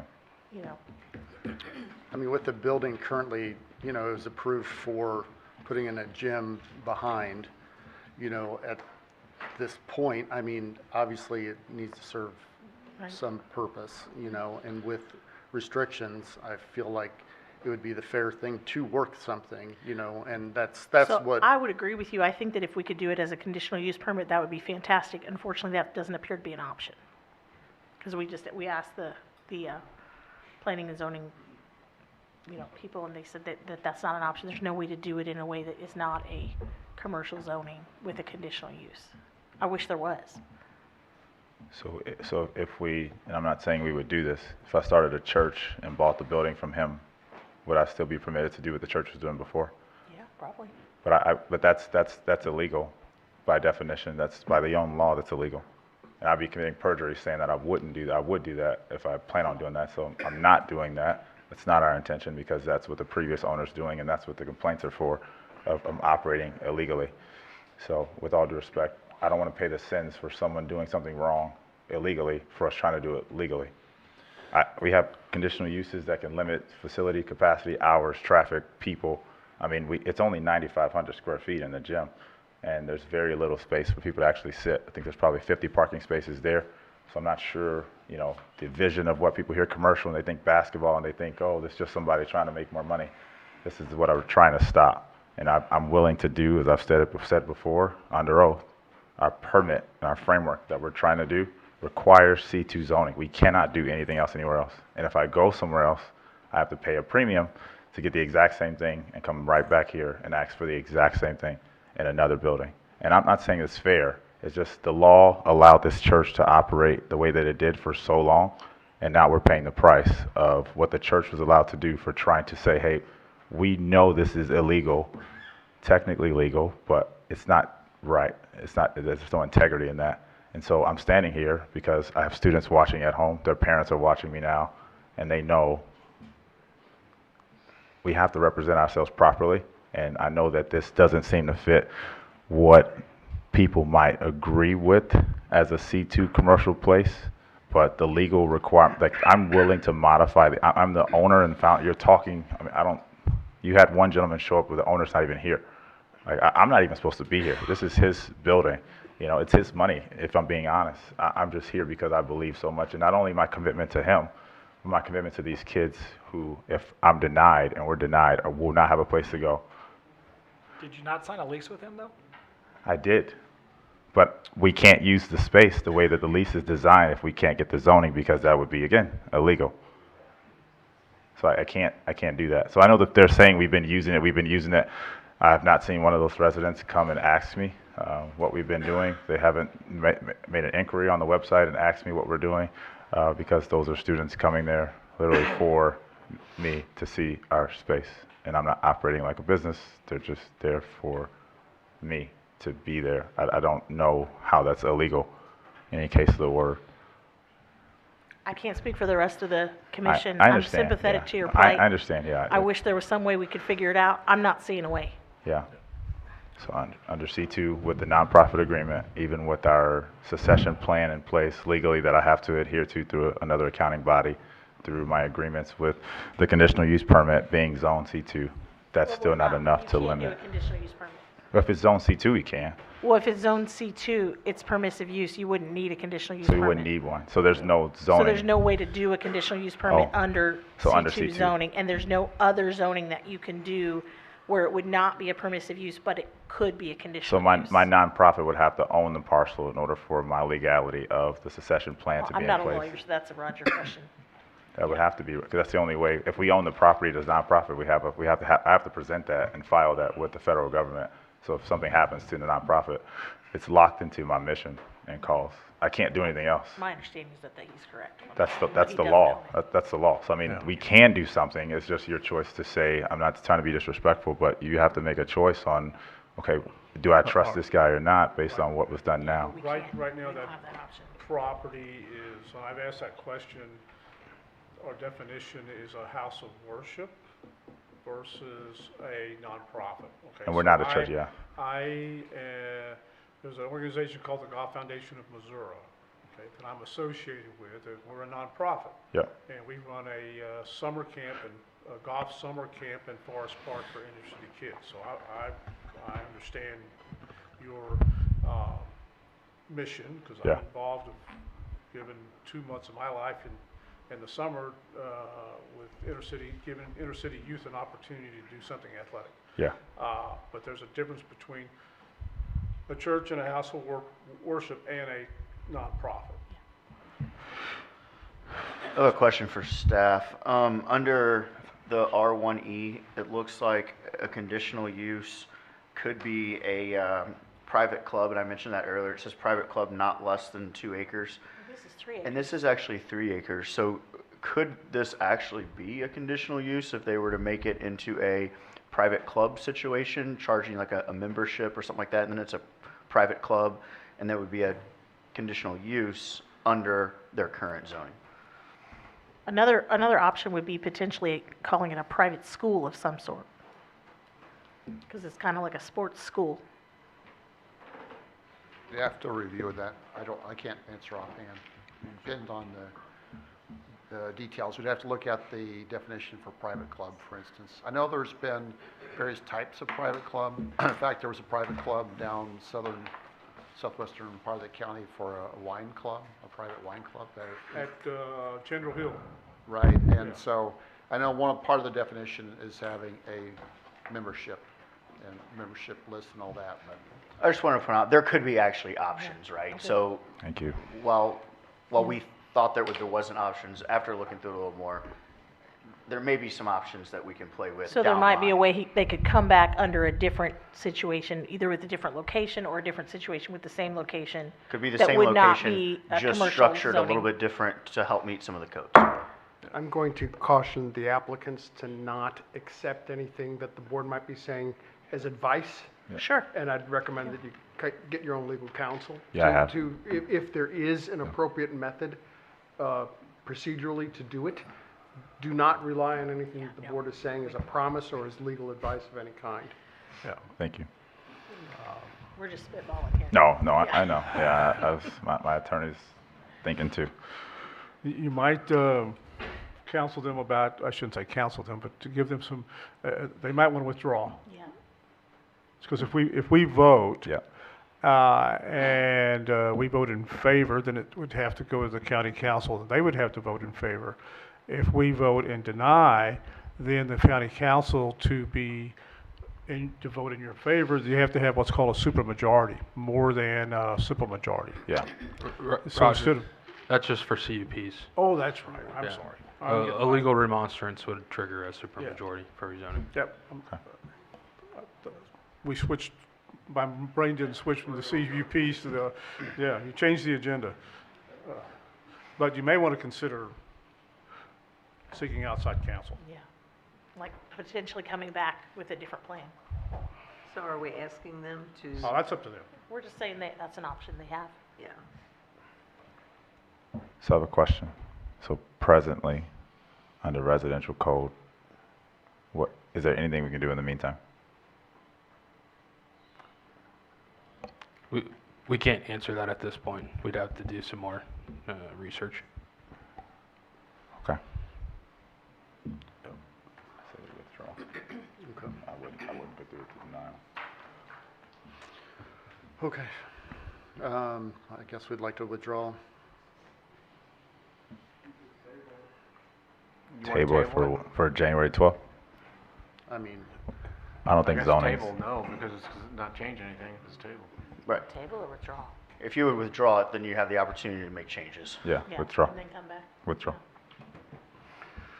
Okay, Okay. so for the record, the applicant, application RZ 25-13, the property owner, Mr. Aaron Piper, has requested to withdraw the application. Thank you. Okay. Oh, wow.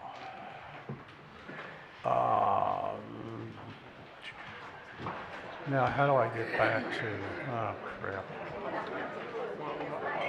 Okay. Well, anybody, for everybody that's left, we'll take about a 5-minute recess while we empty the, oh, I don't know. Yeah.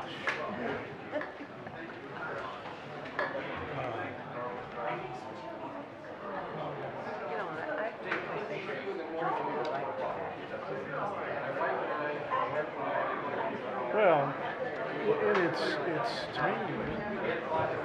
Over the years, and you've been here a long time too, these people,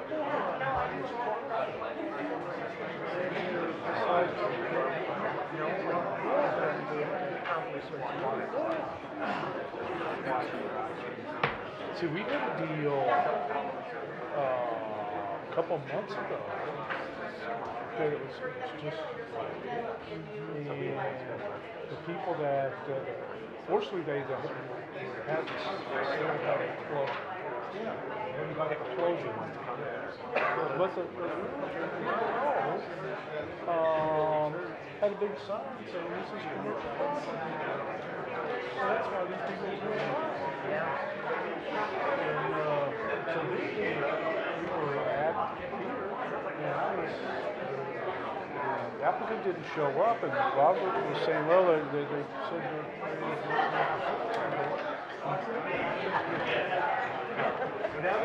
well, maybe we should table this and move it.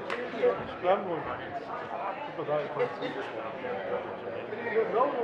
knew the realtor, I know, and that guy said, put a sign up, and there was a picture in our packet that said, commercial property, that's what these people are going to buy, that's why they withdrew.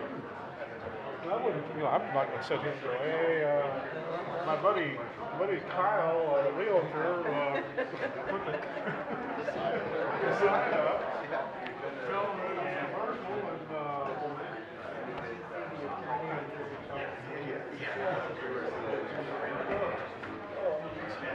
Yes, sir.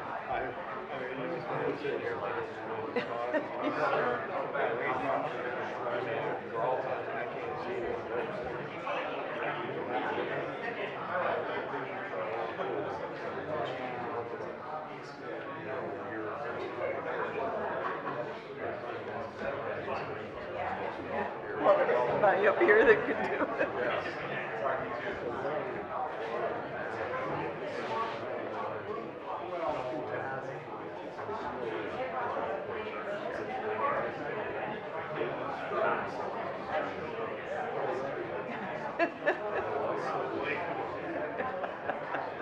Okay, so you're here for the last one. Okay. 2514. Is it the one on Fremont Road? Yeah, okay. Now, that's out in St. Paul, isn't it? Yeah.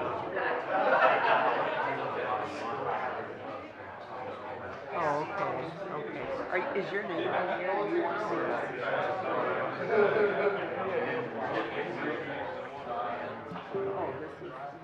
It's just a single PDF on there. All right. I'll tell them when they come back. You bet.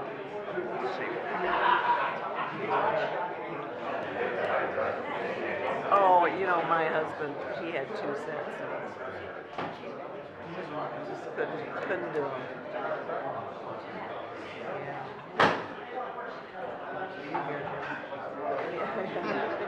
Does that look right to you? Yeah. Cool. So do you? Yes, so when you come up here, what I'll do is, actually I'll go ahead, because I think you're the next. No, there's one more. Maybe we'll. Okay, so when I see you come up, I'll enlarge this, and then it'll show up on that. I don't know if they have. I'm not sure. Yeah, no worries. No worries. If you don't need it, just let me know. If you do or don't need it. Oh, yeah. I'll just keep throwing it up next time to a caffeine. On there now. See, you're losing it. So, yeah.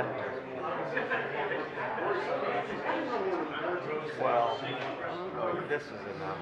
Normally, we've had them last 10 minutes, we've had them last 2 minutes. Yeah.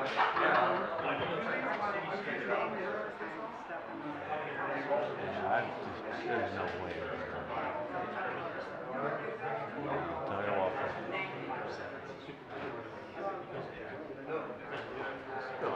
You should have.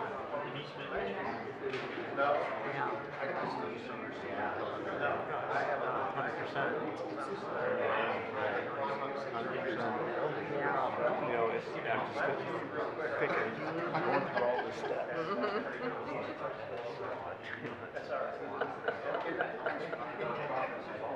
Well, I look over a couple times, he's sleeping. Well, before your time here. Yeah, me too. Cell towers have to be in commercial. See you, Mike. So, we have a bunch of residential areas where they try to rezone for cell towers. Oh, you're working on that, so you know them. I mean, so we changed. I agree, I just We kept changed the going. ordinance. I would have Because, just you know, my kept biggest going. thing is not, cell tower is one thing, but 100 years from now, Those poor people that we put ahead of us. Right. Oh, dear. well, we had a case before you came here where this developer came with a nice, neat little plan. It's a residential house. They So came he's up here with this another rezoning for hour. a higher density residential, neat looking plan. Council voted for it, I did. Voted for it, then they said, well, now you got the zoning, but we really want to do this. Because they sold it, it's not a church anymore. Is it? Yeah. I don't think it's You live out in the county? You've got a ways to go. You live near Kevin?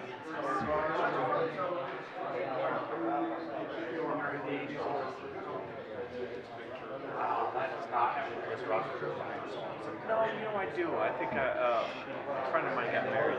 Big Catholic church, kind of in the downtown. Yeah, I know. That's right near City Hall, kind of.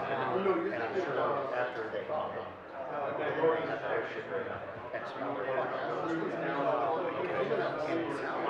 Then I yeah. It sucks, I get it. No, yeah, I'm not. I try to, but I have never succeeded.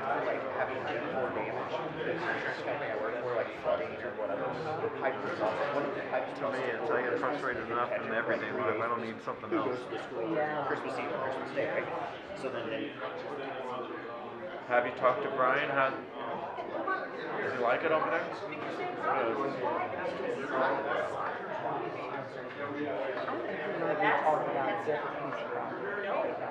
So I've seen it happen. I own this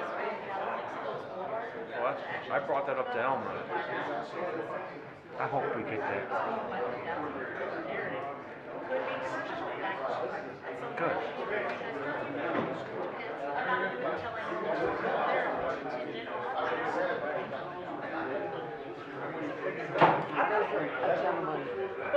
Right there. Yeah, when you drive across this bridge, down. And he's involved in this. That's great. Oh, yeah. If they were advertising it as commercial, they may seriously have a look. I bet I can find out right now if they did. Well, you can too. I'll look it up on Mears. There would be a title search. A lender. Unless they did it as is and got a local lender that wasn't paying much attention. Okay, we'll be back in order. We have everybody in here? Everybody here? There's Ken. 2058, is that what it is? Okay, let's see. We are at, the next application is a conditional use permit located at 18 Northwood Drive. This is CUP 25-12. Property owners is Sunburst Properties LLC. The applicant is Sunburst Properties LLC. The current zoning is C2, General Commercial District. The request to approve a conditional use permit for a manufactured home to be used as a dwelling. The area is .17 acres. Location is 18 Northwood Drive, located 270 feet north of intersection of Freezy Road and Amarillo Drive. I can't talk anymore. Amarillo Drive, yeah, that's in Texas. On the eastern side of Northwood Drive, adjacent to the city of O'Fallon. This is located in Council District 4. Staff. This conditional use request would allow a manufactured home utilized as a dwelling to be placed on a C2 parcel. The subject parcel is immediately south of Fairview Manor Mobile Home Park, which was platted in 1966. The subject parcel was platted with Fairview Manor as a commercial outlet along Feisey Road. Based on aerial photography, there was a mobile home on this parcel from 1977 till approximately 2016 when it was removed. Earlier this year, the applicant did apply for a residential building permit, but was denied because it requires a conditional use permit. The applicant then sought a non-conforming use determination, but the zoning administrator determined that the use was ineligible for a non-conforming use. One, because the county has no record of having approved a mobile home on the parcel. Two, the previous use as a dwelling was ceased by June 2016. And three, the subject property had subsequently remained vacant. Section 405.520A of the county code requires manufactured homes must comply with specific design requirements and must be compatible with other dwellings within 300 feet of the subject parcel. For example, manufactured homes must be multi-sectional and a minimum of 20 feet wide. This proposed manufactured home is at least 30 feet wide, so that's good.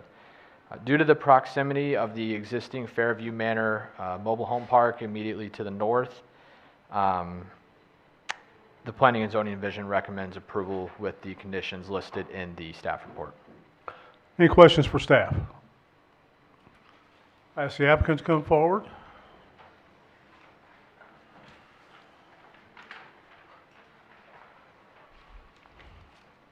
Do you solemnly swear or affirm to tell the truth, the whole truth, and nothing but the truth in these proceedings from the pains and penalties of perjury? I do. Please state your name and address for the record. My name is Chris Clewine, and my address is 7427 Pierside Drive in O'Fallon, Missouri, 63368. Okay, go ahead, sir. This is my first time here, so I wasn't sure what to expect. I think they've done a great job with the research and everything they told you, and they recommended it. I recommend it too, so I think that's about all I need to say. There's 285 mobile home lots in there. This was one of them. It's right on the edge. The only thing this has ever been used for is a mobile home, and as today, there's still the foundation for the mobile home, all the utilities for the mobile home, the driveway for the mobile home, the yard for the mobile home. It's not big enough to put much else on there. It's 0.17 acres, so okay, I ask that you approve this. Are you familiar with all of the conditions that they've recommended? Yes, I am. I've been through the process in the mobile home park itself. Over the last 5 years, I've been through the process with them of getting permits approved and bringing in new homes. We've brought in over $1 million worth of new mobile homes now, so we work well with the county, Okay. and meet their guidelines and do their inspections. Is this going to be a rental property? No. The mobile home park is, the land is owned, but then the people living there own their own homes. This will be a home that we bring in and set there, and then we sell that home to somebody who will own it and live there. And pay pad rent? Yes. Okay. That's correct. Any questions for the applicant? Hearing none, thank you, sir. Thank you. We'll open the public hearing for CUP 25-12. Anyone here wishing to speak regarding this application? Seeing no one, we'll close the public hearing for CUP 25-12. Anyone have any additional questions for the applicant? Hearing none, the chair will entertain a motion to approve CUP 25-12. So moved. Oh, Oh, second. Jeanette beat you. Mr. Quinn? Yes. Mr. Baker? Yes. Ms. Barr? Yes. Mr. Niemiller? Yes. Mr. Shell? Yes. Ms. Kirchner? Yes. And I vote yes. That passes. Okay, hey, we're moving along now. We're trucking. Sorry, I guess I shouldn't have moved it. I apologize. Well, now how do I get back to the agenda? So where am I at now? Let's see. Okay, now I know where I'm at. This is a application, a rezoning map request at 105 Lake Village Drive.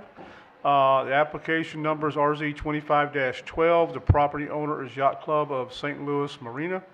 Applicant is Rick Bartelli. The current zoning is A Agricultural District. The proposed zoning is RF Riverfront District. The rezoning area is 8.43 acres. The location is 105 Lake Village Drive, approximately 3,100 feet east of the intersection of Lake Village Drive and Washon Road, adjacent to the Mississippi River.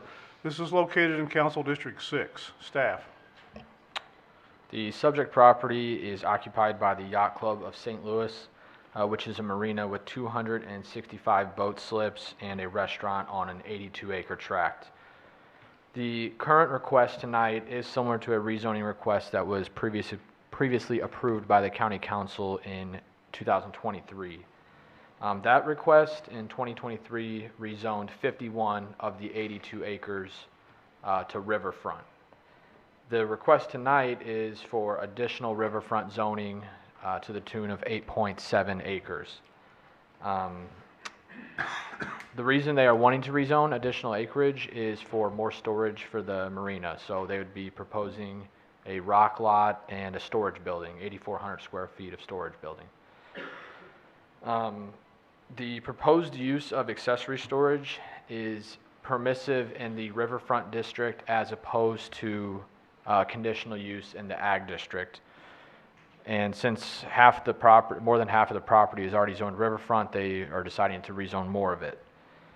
The 2030 master plan the 2030 land use plan recommends agricultural land uses for this area or for the subject property. However, the 2030 master plan does recommends parks and open spaces for land uses which are near the Mississippi River, and there are already several other marinas along the river that have this riverfront zoning district.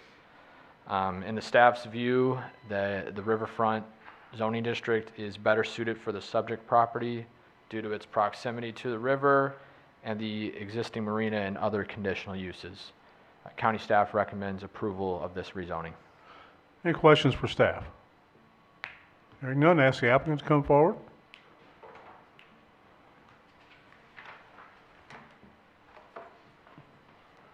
You solemnly swear or affirm to tell the truth, the whole truth, and nothing but the truth in these proceedings on the pains and penalties of perjury. I do. Please state your name and address for the record. Thank you very much. My name is Larry Walker. I'm with Bax Engineering, 221 Point West Boulevard, St. Charles, Missouri, 63301. Appreciate being here tonight. I don't think this will take too much of our time tonight, but appreciate staff's report. They kind of went through everything that I was going to state. I will ask if we could get this little image that I have up. It might just explain a little better. As mentioned back in 2023, I believe it was, there was a zoning request for the marina for, it was the blue area that you see, which includes the boat slips and a large area just for all the operations that they have. So today what we're doing for the expansion of some extra boat storage that they're looking to need and a new maintenance building, the areas in red is what we're proposing to rezone to riverfront to just more conform with the existing zoning that's already in place. And so rather than needing to see conditional use permit, it'll be properly zoned and then we can move forward. So the two red areas are the areas to be rezoned. They do still have some property to the east that is still ag that they still own. I'm happy to answer any questions in addition to that. Is any of the red in the floodplain? It is. A portion of the red of the little right the right little rectangle is where his proposed maintenance building is. Now, that does have a little mound there, but we are going to have that building a foot above base flood elevation. But yes, the rest of that would be in floodplain. It's the flood fringe district. Yeah. Mhm. Okay. Any questions for the applicant? Hearing none, thank you. Now open the public hearing for RZ 25-12. Anyone wishing to speak regarding this application?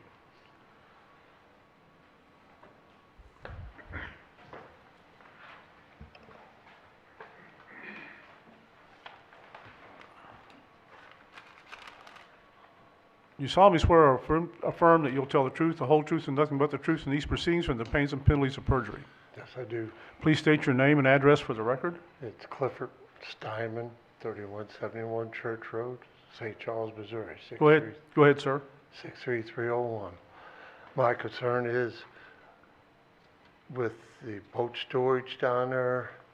You know, we had one harbor burn with a whole bunch of boats in it down there and this kind of stuff. What are they going to do with the water supply? They have no water supply capable unless they're going to pull it out of the river. And also with like you just said, most of it's in the floodplain down there. The building that they're going to build, where's the runoff going to go to? My property adjoins it. I've got 200 acres of agriculture ground right next to it. I'm concerned about the water flow. Thank you. Okay, thank you. Anyone else wishing to speak regarding RZ 25-12? Seeing no one, we'll close the public hearing and ask the applicant to come back.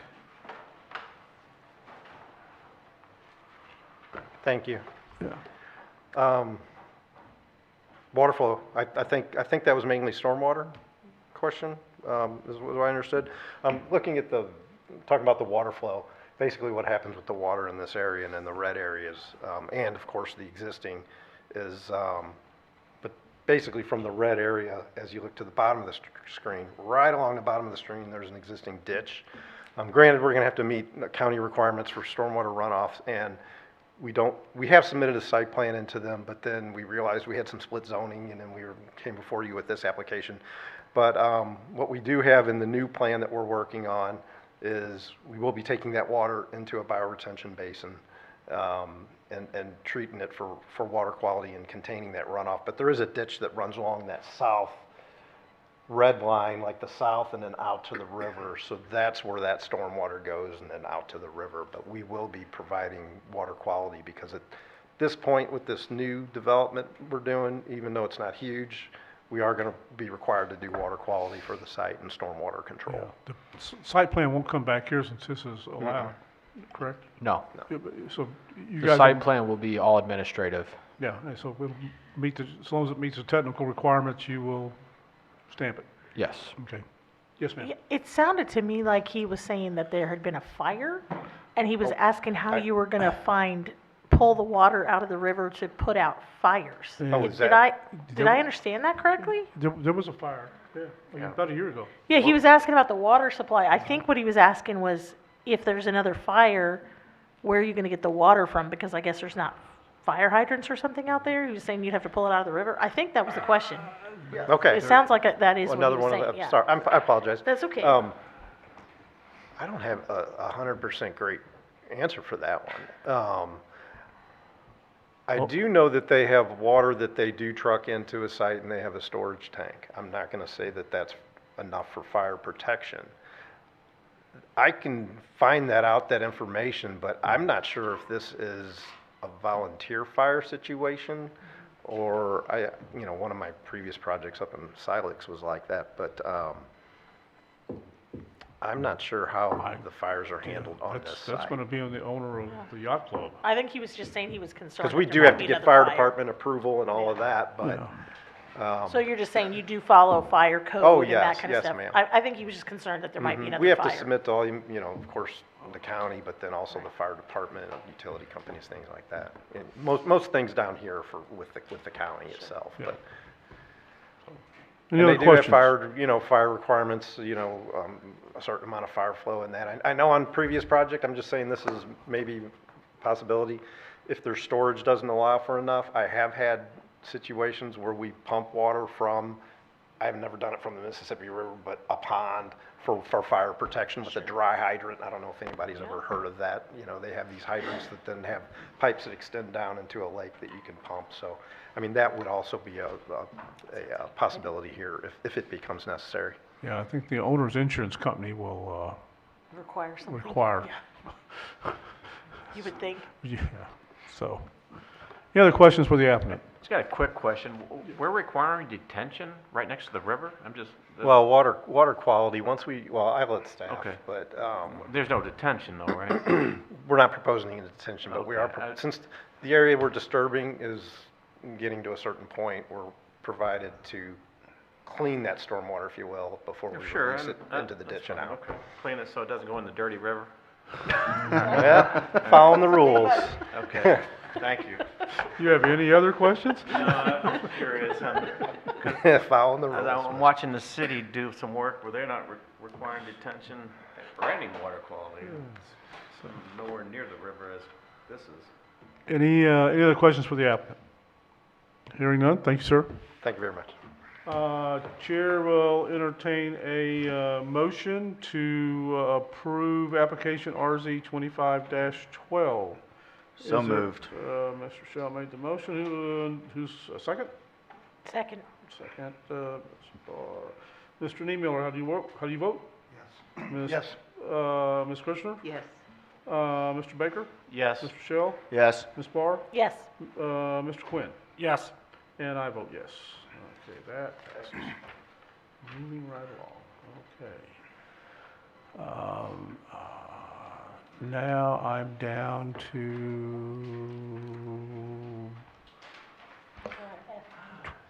2514. No, I've got, I think that's right. Yeah. 2514. F. We already did E. no, we haven't done, We haven't done F yet. yeah, we hadn't We're on done F, yeah. F. Now I'm all mixed. 25. Okay. Sorry. Yeah, and then 2512 was last, okay. So the next application to be considered by the commission is RZ 25-14, a rezoning map request located at 110 Highway F. Application number RZ 25-14, the property owner is Peter Rook. Applicant is Landmark Surveying. Current zoning is A, Agricultural District. Proposed zoning is C2, General Commercial District. The rezoned area is 10 acres. Location is 110 Highway F, located approximately 700 feet east of the intersection of Highway F and Highway 94 South on the south side of Highway F. This is located in Council District 2. Staff. Yeah, so one thing I wanted to clear up, originally when this application came in, they were proposing C2 zoning. Since then, staff has learned that their intention is C1 zoning, so that'd be neighborhood commercial district. But they're currently proposing to rezone 3 acres out of the total 10 acres, which I'll show here on the screen, the area they're proposing to rezone. But the applicant intends to create an office, wellness, municipal, church, and private company lease space. That area that's shaded is the approximately 3 acre portion that they'd like to rezone to C1. In terms of the site, that's the red outlined image is the entire 10 acre site. As you can see, there's a home and an outbuilding on the property, and then there's a portion of a shared lake with other property owners on the western side of the property. Surrounding land uses, most of the land uses surrounding this property, with the exception of 2501 South Highway 94, are zoned agricultural and are residential and agricultural uses. So again, the red stars signify residences within the area, and the yellow stars in this case actually represent properties that have had a zoning case. So you might remember, like I said, 2501, a rezoning application in 2023 It was going to be a meat shop. That project never went through. And then there's the corner of D, or is that double D? Double D and 94 was the private club and event center. And then across from there is the quarry. Within the 2,000-foot notification radius, there are currently 31 residences. When we analyze rezonings, we primarily look at three things: the master plan, the range of uses, and the land use impacts to neighboring properties. The 2030 master plan, as you can see in this area, shows for future agricultural uses and agritourism uses, and also some scattered rural residential uses.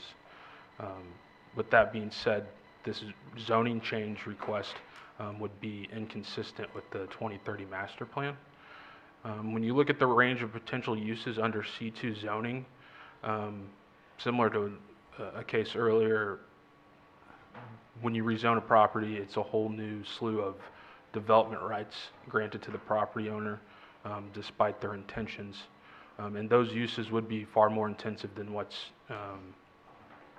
already used out there, given that most of the properties are single-family residences and agricultural uses. In terms of land use impacts, like I said, the area is primarily residential and rural, and the established commercial node of this area is about a mile south already on Highway 94 in Defiance. Again, we notified property owners within 2,000 feet of this property. There's 51 of them. All the agencies providing some service to the area. And as the time of making this PowerPoint today, we had 3 letters of oppositions and no comments from any notified agency. Given the report that's a part of your packet, the county staff recommends that the Planning and Zoning Commission recommend denial of this application. Any questions for staff? Hearing none, I ask the applicant to come forward.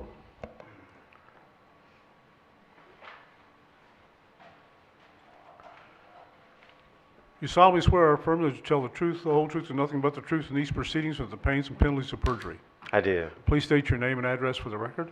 Peter Rook, 110 Highway F, Defiance, Missouri 63341. First of all, thank you for giving us the opportunity. I was on the Planning and Zoning Board for the City of Wentzville back in 99, 98 for a stint, so I appreciate all the hard work you guys do. First and foremost, the zoning denial based on C2 is acceptable to me. I'm not requesting a C2 zoning. The application is for a C1 zoning. And as you can see when you pull up the map, the request is congruent with the property adjacent to me to the left and to the right. Our objective of developing the property is something of community use, nothing of nuisance. I live directly behind the subject 3-acre property, as you can see, with the layout of the separation of the lots. So my intention then is to prepare, I have a 72 square foot barn constructed on the building itself. I would like to have the flexibility to rent the building or conduct any use under a C1 zoning restriction. C2. C1. Okay. So that's the point I want to make, is that there's 7,200 square feet, right? 7,200. Okay. Yeah. I thought you said 72. I was like, that's very small. No, 7,200 square feet barn, yeah. So really our objective again is to just be congruent with the lot that's adjacent to us, which is the 1 acre that was approved for C1, as well as the lot to the right of us, which is yellow starred on the map too as well. So that would give a congruent flow of C1 for the corner lot, the 3-acre lot that I'm proposing for separate, and the other lot as it sits. Any questions for the applicant? So you don't have any plans now, though, right? No. Okay. And then I guess my other question for staff would be, should we have this another application made for C1? Because what's in front of us is C2. It's a good question. Oh, we tried to get that changed. Right. Well, it could be done a couple of ways. One, we could re-advertise, come back again, or two, once a rezoning application is received by the county council, they have the option of rezoning it to a lesser intense zoning district. So they could choose to rezone it to C1 rather than C2. Yeah. But we have to vote for On C2 C2. up or down. No. Oh, well, C1. No, the application is C2. But I thought you said that they could request it. In the county council. Yes. Not here. Oh, okay. What we have on file is an application for the C2, and then we've heard from the applicant since then indicating that it sounds like, how I would characterize it, C2 was applied for an error when they were actually seeking C1. So we could re-advertise, come back next time, or you could, this is what I'm thinking, or you could vote on the C2 application, and the county council could choose to either approve the C2 or deny the C2 or rezone it to C1 instead of C2. So there's a letter here, and this person that's your neighbor, I guess, is thinking that you're trying to put together a venue for weddings and parties and social events. That would be under C2, and that's the Okay. miscommunication with the letter. So that's not what you're trying to do? No. Like I So said, what are you C1. wanting to do with the property? Anything within a C1 approval. But nothing specific? Nothing specific, right now, no. Okay. Is C1 conducive to our master plan for this area? No? No. Thank you. But it is been approved for the lot adjacent to me, So it's- and the lot across the street from me. Just the corner lot at F94. Okay, thank you. Yeah, But also the wedding venue that was approved at the corner of D&D, that's just, That was a conditional use permit. same thing. Well, not the same thing technically, but did that get approved? Yes, yeah. Okay. And that would be a heavier use than what I'm proposing, because if it's a conditional use for a wedding venue, then you're approaching the same nuisance issues that all of the residents of Defiance were talking about on the expansion of Defiance Ridge. So typically what we see here is that somebody comes to ask for a zoning change for a specific purpose. Mhm. So to just ask for a zoning change, but we don't know what you're going to do with it is not typical. I'm not saying it's not possible, it's just not typical. I understand that. However, understanding that C1 zoning only gives me so many options, when I come back for reapplication for a business proposal, that will have to fit the guidelines of C1. So are you basically just trying to make sure that before you go out and try to find somebody to either like sell it to or to build a business there, that you actually can do it so you don't end up with the same situation as the gentleman earlier today? That's correct. Okay. Yes. So you're So I'm looking to just sell planning. it then? We purchased property in June. Okay. And like I said, I live on the property. I mean, the barn, I can see the barn from my front door. It's 300 yards or so to the barn. So I, as a developer, would not want to develop anything that is going to obstruct my own lifestyle or be a nuisance to myself or any of my neighbors. So are you thinking you're going to build something on it and then sell it, or sell the Well, I property have a to barn there somebody who's now. going to I may, build something? you know, it could be a CO class eventually, maybe a doctor's or a dentist's office. Okay. You know, what I look for in the development opportunities of that site is something that would be community-based, something that provides some relative services that are not down in the Defiance Augusta area right now. If you live there like I do, and I have lived there for almost 10 years now, I mean, you're 30 minutes from any emergency services. You're 30 minutes from anything. So as people are developing down there, and we're trying to build a community, there may be an opportunity for someone to develop, it's a great spot, to build a doctor's office, a dentist's office, you know, Edwards Jones' office, whatever services that would be needed that would be soft, normal business hours, non-nuisance to the residents. And you're basing this based on the location to major roads, the location in proximity to other similar, so basically you're on a major road? I need to look at the. Yeah, map at the here. corner of Highway F and 94, it's the main Okay, that's pretty conduit major. Yep. to all of the housing on F, which is developing significantly, as well as if you live in Augusta or any part past Defiance, you have to go by that, either to get to services, to work, and home from work. And as a developer, you're familiar with like, you know, the size of the going in and out from the major roads and all those things. I can't. Yeah, it's I was like- a and I Taco can't Bell think of the name of it, but franchisee yeah. for 14 years. I built 8 Taco Bell stores here in the city of St. Louis, in the surrounding areas. I built one here in St. Peters. Which would not be I built one in C1. Wentzville. The one in Wentzville, if you've ever been, I built That that would not one be in C1. 2000. Yeah. So I'm very familiar with the building codes. But, you know, obviously we'd use a certified site engineer, Bax Engineering, or somebody else to do the site plan and obviously engineer it to maintain the water retention.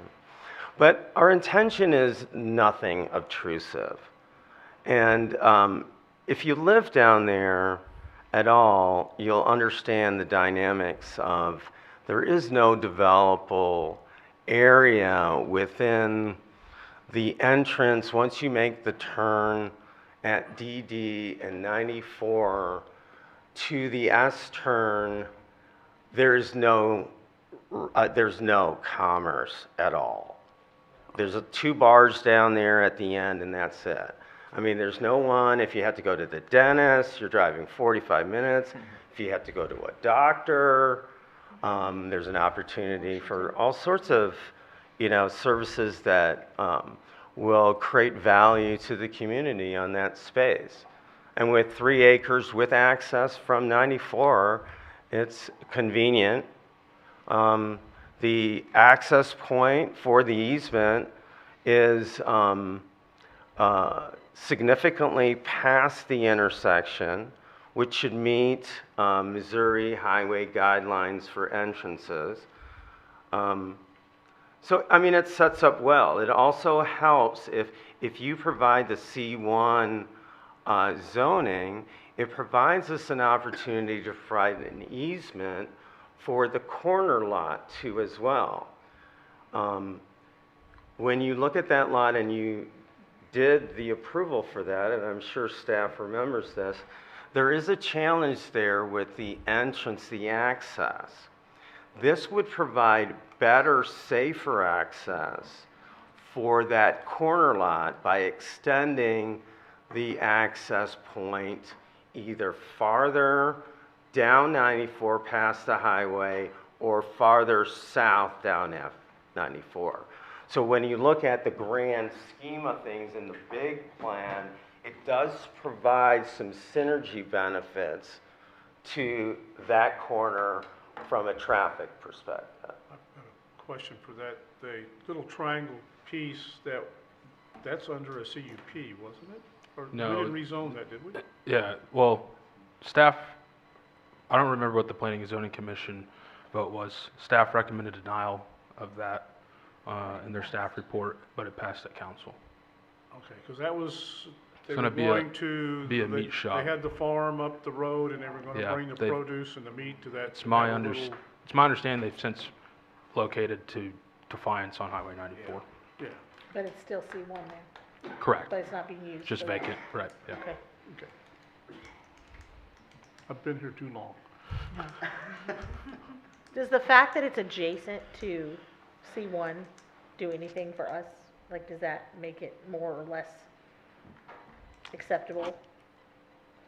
I mean, Well, the decision's yours. Right, but I mean, I know I've From a spoken to planning Robert before in the perspective- past, and he said things like, well, if it's adjacent to, for other things, and he said if it's adjacent to something the same, I guess that makes a difference somehow, or? From a planning perspective, this property isn't overly conducive to commercial, and there's like a well-established commercial node just a mile away. Okay. In terms of access and stuff like that, that stuff gets hashed out after the fact, and then with it being MoDOT routes, you know, they have say over Sure. where and what goes in, so. I would say that the 1 acres next door just barely meets the minimum requirement for on-site sewage disposal. I mean, it's exactly 1 acre, and I think that's the smallest, just about under the existing code that you could do it. So if you put a building on there and you have on-site sewage disposal, it's really tight. So I guess the one thing going for this application is if you have 3 acres and then 1 acres, if you could combine that to a 4 acre commercial, C1 commercial, then. Does the same person own both lots? No. Oh, then that's, Yeah. But it is possible. I've talked with the owner of that lot. And that would be the grand plan. If event that would come a pass, that the opportunity for the development would incorporate both of our lots. and so the same person would own both and it'd be one lot. Yeah. That's an interesting idea. I got, so we have to consider C2, either vote it up, vote it down, Why? or, Because it's what? because that's what we have. We can't change it. So you can't change the application? No. So we did So not my get our question request to in you in time is- to change the application? You can withdraw it. My question to you is, do you want us to withdraw, or do you want us to vote it? Vote on C2? No, I don't want you to vote on C2. Yeah, and that's what's in front of us. That's- So I think it makes more. So That's I the only need thing to we can then, consider. do I have to pay another application fee, or if I can withdraw it? What about amending your application, and then we would just re-advertise? I mean, that's one thing that we could do. And we would that be repeat this next That'd month. be tabling then, not withdrawing, right? Tabling and they would amend it, or would they withdraw it and then amend it? I don't know, that sounds like a legal question. Too late. Were you to table it, then an amendment could probably be done in time to re-advertise with adequate notice to the surrounding properties. That's why. I will make a motion to table it. Well, it's up to him to table it, not us. Oh, is it? I think we can table it. No, he would withdraw it. We He would can table it. withdraw. table. We can All right, table you're it. right. You're Yeah. right. We can table it. So motion's been made to table RZ 25-14, which is a rezoning request from A agricultural to C2 general commercial district. Is there a second? I just have a question real quick. Do we still need to do a public hearing since this is on our agenda? To table it?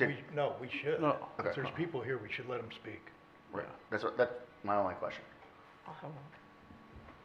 Will you want to withdraw your motion? Sure, I'll withdraw my motion. Okay. Sure.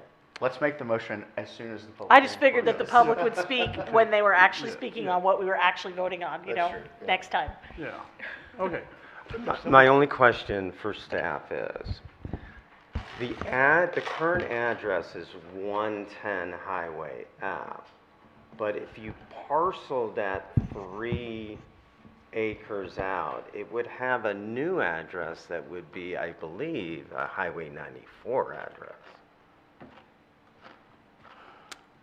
That's handled by our emergency communications department. We don't handle addressing. Okay, so I didn't know if that was would affect the interpretation of the letter of the application. No, it would, what the address at the time of the application is fine. Okay. Okay. So then the plan is, Well, no, the plan right now, you go sit down. okay. I'll sit down. Should I sit in this front bench or my regular chair? Yeah, just find a seat. We'll open the public hearing for RZ 25-14. Anyone wishing to speak? Anyone wishing to speak regarding RZ 25-14? I think they left. Yeah. Sorry, guys. Somebody just left a second ago. Okay, we'll close the public. Did you want to speak? Shane Walterman, Landmark Surveying. Oh. Okay, I'm gonna swear you in. Go ahead, go You ahead. solemnly swear or affirm that you'll tell the truth, the whole truth, and nothing but the truth in these proceedings under the pains and penalties of perjury. I sure do. Name and address for the record. Shane Walterman, Landmark Surveying, 802 East Main Street, Winsville, Missouri. Okay. And the only thing I have to say is that when we first started the conversation, I thought that you said that they could recommend a C1, even though we are a C2 application, that they can recommend a C1. The council can, we Yeah, can't. Oh. Yeah. That's all I have. Okay. Anyone else wishing to speak regarding RZ 25-14? Hearing no one, will close the public hearing, ask the applicant to come back. Now, do you want me to motion to table it? Yeah. Okay, now I motion to table it. Okay, motion's been made to table RZ 25-14. Is there a second? A question though. If we're tabling it, we're gonna bring it off the table as C2 still, right? I thought we could No, make they an can amendment. amend it. They can, okay, so they can amend it to C1? I believe they can amend it to C1, so as long as we re-advertise that and re-notify people. Okay. And let them know that the application's been amended from C2 to C1. Fair enough, thank you. Okay. And it sounds like they already have. We just didn't re-advertise it yet, so it's Right. already in motion. We just Right. need to wait a month and then we'll make a decision. Okay, so I need a second to the Ms. Barr's motion. I'll second. Okay, motion is made and seconded to table application RZ 25-14. Ms. Kirshner, how do you vote? Yes. Mr. Baker? Yes. Mr. Shell? Yes. Mr. Niemiller? Yes. Ms. Barr? Yes. Mr. Quinn? Yes. And I vote yes, that's been tabled. Wow. Whew. Okay. Last but not least. Better have a drink of water. It's been a long night. You ain't lying. Next application is PRE 25-12, which is a preliminary plat for PR 25-12, which is located at 2317 and 2367 Frymouth Road. The addresses are 1934, 1955, 1956, 1971, and 1972 Nightingale Court. Application number is PRE 25-12. The property owners are Eugene and Dorothy Vogelsang Family Residential Trust, dated November 14th of 2012, Lot 1. Thomas T. Gangley and Ann Gangley, Lot 2. Bradley D. Johnson and Amy S. Johnson, Lot 3. Suzanne M. Overcamp, Lot 4. Donald Hockmeyer and Angela Hockmeyer, Lot 5. Trust agreement of Timothy R. Ferber and Denise M. Ferber, dated August 21st of 1988, Lot 6. Jennifer Hallwig and Danelle Hallwig, Lot 7. Dennis Frazier, the applicant is Dennis Frazier, Frazier Land Surveying Services Incorporated. Surveyor is Frazier Land Surveying Services Incorporated. Current zoning is A Agricultural District and RR Single Family Residential District. Current lot is 6 lots totaling 23.2 acres, located at 1,330 feet south of the intersection of Church Road and Frymouth Road on the west side of Frymouth Road. This is located in Council District 1. Staff. Yeah, so the applicant's request is to essentially add the 2 lots outlined in green to the future Nightingale subdivision, which is outlined in blue, with access coming off Nightingale Court, the road right there in the middle. So earlier this year, you might remember RZ 2506, which is going to be Lot 1, was rezoned to RR for the purposes of creating 2 3-acre lots. Lots 2 through 6 were platted in the 90s as part of Birdsong Meadows. At the time, county zoning allowed 3-acre lots in the agricultural district, which again required Frymouth to rezone to RR to have 3-acre minimum zoning. As I said, the lot owners that are currently within Birdsong Meadows are undertaking a separate process to separate and establish a new subdivision called Nightingale subdivision. This new subdivision will fit in with the existing land use pattern of the area. The median lot size in this area is just over 3 acres, and the average lot size, again, is about 3¼ acres. In terms of technical requirements, each lot will be served with both individual wells and individual wastewater systems. As I said, access to the lots is going to be provided by Nightingale Court, which is a pre-existing subdivision street. There's no natural water courses or floodplain considerations on this parcel. Most of the lots are built out. I think the only lot that doesn't have a house will be the lot 1, and developing that house won't present any stormwater concerns. We didn't receive any letters from the public. We received our usual letter from the Soil and Water Conservation District, kind of giving best practices for developing the vacant lot. With that being said, county staff advises that the proposed plat meets the technical requirements of the county code. Any questions for staff? Hearing none, ask the applicant to come forward. He's not there. Oh, you're not the applicant? Did you tell him? I did. Okay. Okay. Hold on. So the applicant is not here, so I open the public hearing for PRE 25-12. So you're here to speak? Yeah. Okay. Let me swear you in. You solemnly swear or affirm that you'll tell the truth, whole truth, and nothing but the truth in these proceedings under the pains and penalties of perjury. I do. Please state your name and address for the record. My name is James Ganley. My address is 1955 Nightingale Court, St. Paul, Missouri. It's lot 2 on that plat. Yeah. Go ahead, sir. Okay. I'm here for Dennis Frazier of Frazier Surveying and whatever.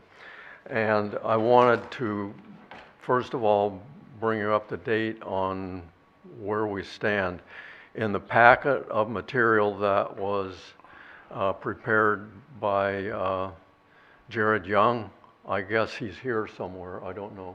Yeah. Hi Jared. I don't know, he may have mentioned this, but there are some errors in that. There are 5 lots. There are 5 lots that are currently in Nightingale subdivision. We have to separate ourselves from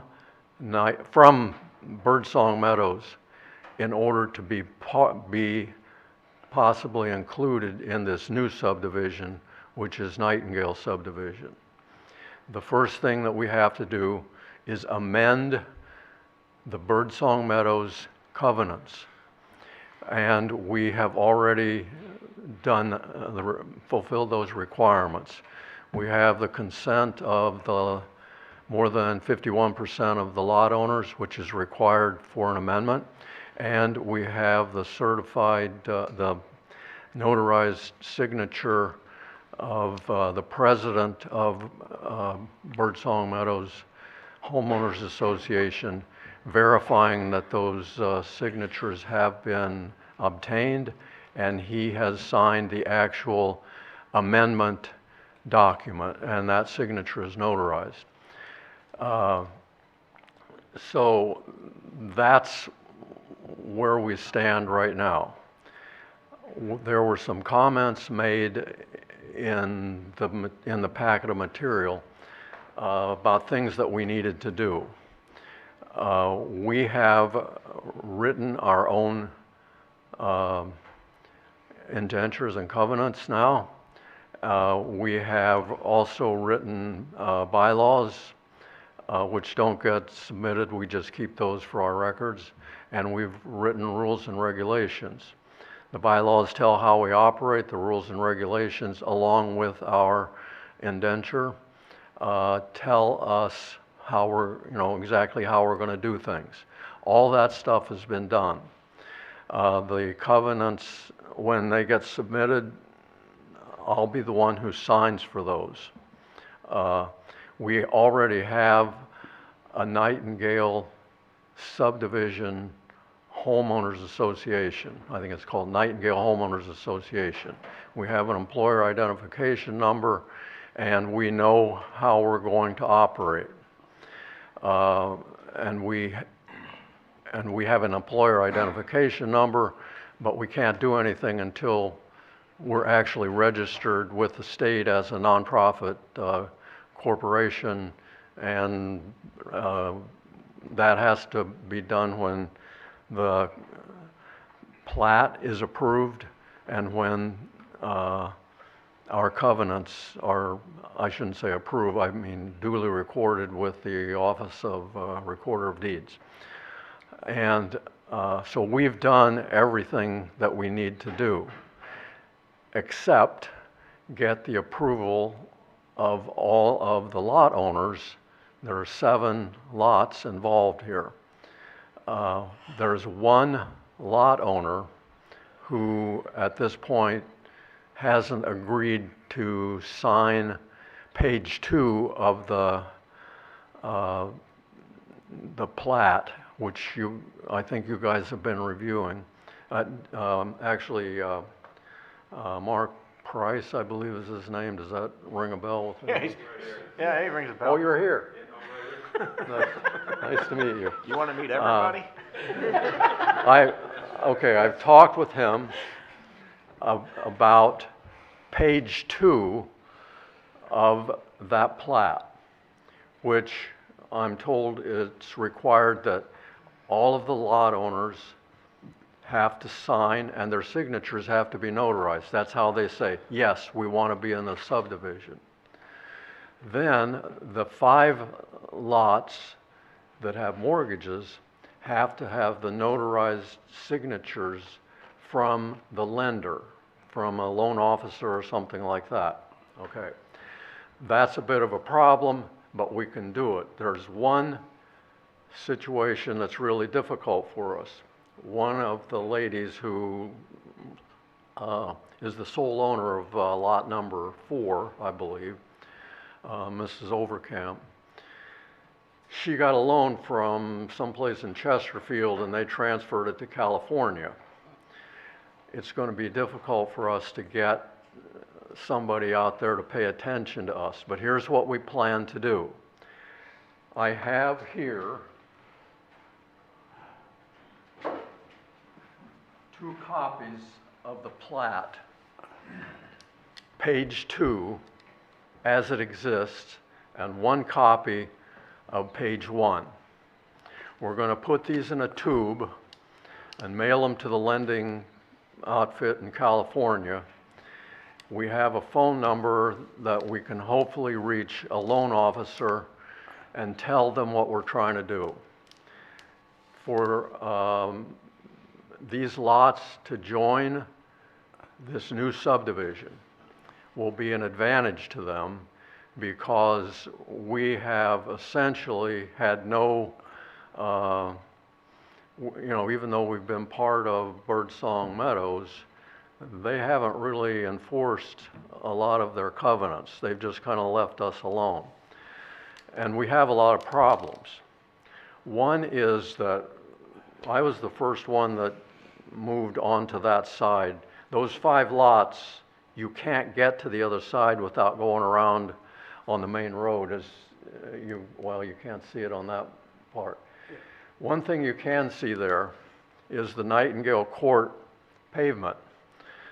That's 50-foot wide private road utility easement, and at the cul-de-sac it's 65 foot in radius. Those things are plenty big, but the cul-de-sac is in the wrong place. The southwest corner of my lot, the metal stake that defines that location, is underneath the pavement. The pavement is on part of my property, which I don't mind. It's on my neighbor's property and it's on the next one. But the way the thing is laid out now, that cul-de-sac is elliptically shaped. And when vehicles come around there, the homeowners there, in some cases, they put these brick mailboxes there. There's a school bus comes down there now. The school bus has to stop, pick up the kids, then back up and take a different angle in order to keep from dragging the wheels the back wheels on the center part of the cul-de-sac and tearing up the edge of the road. That lot, what is that, lot number 5, lot number 5. Okay, let me, I've got a technical question. Sure. So, if we approve this plat, if there's one lot holding out, what's the impact of that? So basically, this is a preliminary plat. Yeah. So, nothing can be recorded off of this plat. Okay, So once this preliminary plat is heard, and if you all recommend approval, and then we get it to meet the technical requirements, which we say it does, they would then need to file the final plat with us. okay, And once the final plat is applied to us and it meets all the technical requirements, then we would get all the signatures and the bank signatures, and then we could get it recorded. okay. Now, so So we just need to approve this, right? yeah, okay. Could you hear him? So we just need to approve this. So they're asking us for step 1, but he's actually already working on step 3. Yeah. Okay, so we just need to Right. approve this. Yes. Time out, okay. I hate to cut you off. We'll close the public hearing. Okay. Chair will entertain a motion. Yeah, so what we're gonna do is we're gonna vote and we're gonna approve your application. You win. You win. And what are you actually approving? The preliminary The plat. preliminary plat? Yeah. Okay. Yeah, and That's then- page 1. And yeah, and then you have to take care of everything else. So Right. Yeah. And that's what I wanted to ask you about this. We have no control over that. we Well- still have to do the technical. Dennis Frazier wanted you to know that these actual pieces of paper, we hope, will get notarized signatures on them from the lenders. Yeah. And then he thought this 24 by 36 piece of paper would be adequate for reproduction, which you do require. So If it- hang That's on a questions minute. for y'all, right? So the next step after Planning and Zoning Commission approves the preliminary plat would be for Dennis to file with us a final plat. Okay? And then we would review that administratively in our office. And as soon as it met all the technical requirements, we would then have you go and get all of your signatures. Okay? So hold off on getting signatures for now. Yeah. Don't, Back to the mic. Well, no, he can't hear. He can't. Huh? Oh, he can't hear? Yeah, that's the Oh, issue. well, people can't hear. I know, that's okay. Are you okay with the document this size being reproduced faithfully?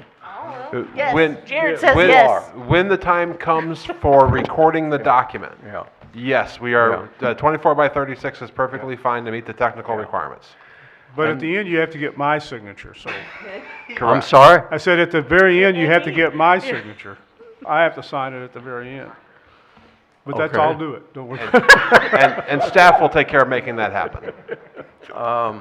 Your signature will be on this? On the Because final. there's a signature block.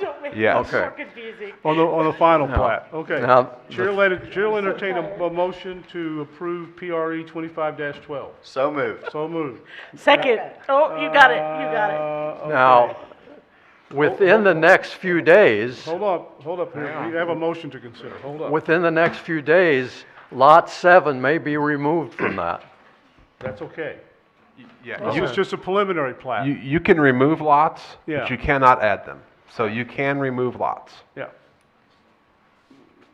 Yeah, okay, so Mr. Baker, how do you And we vote? would remove that signature Yes. block Correct, from page 2. correct. Yeah. Okay. Can I be next? Can I be next? Mr. Baker, how do you vote? Yes. Ms. Barr? Yes. Mr. Shell? Yes. Mr. Niemiller? Yes. Ms. Kirchner? Yes. Mr. Quinn? Yes. And I vote yes. Your preliminary plat's been approved. You win. Cool. Go get your signatures. Yeah.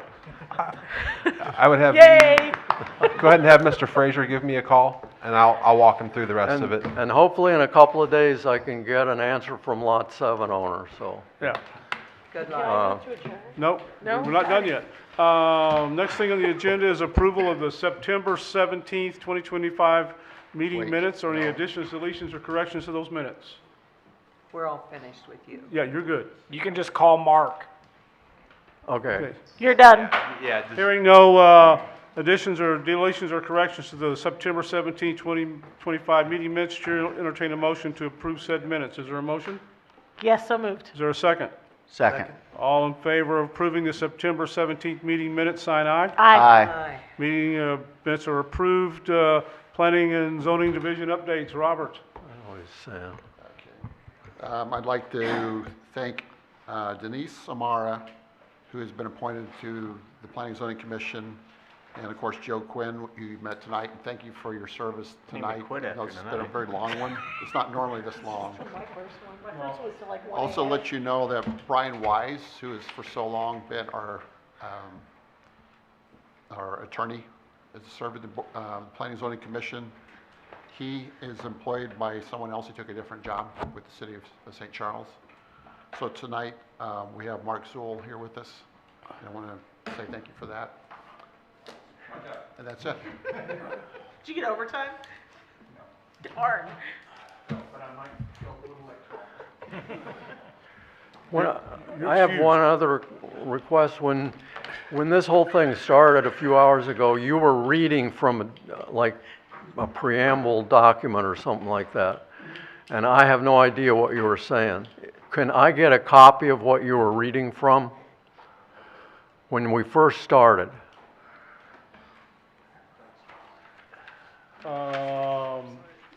You don't need this, do you?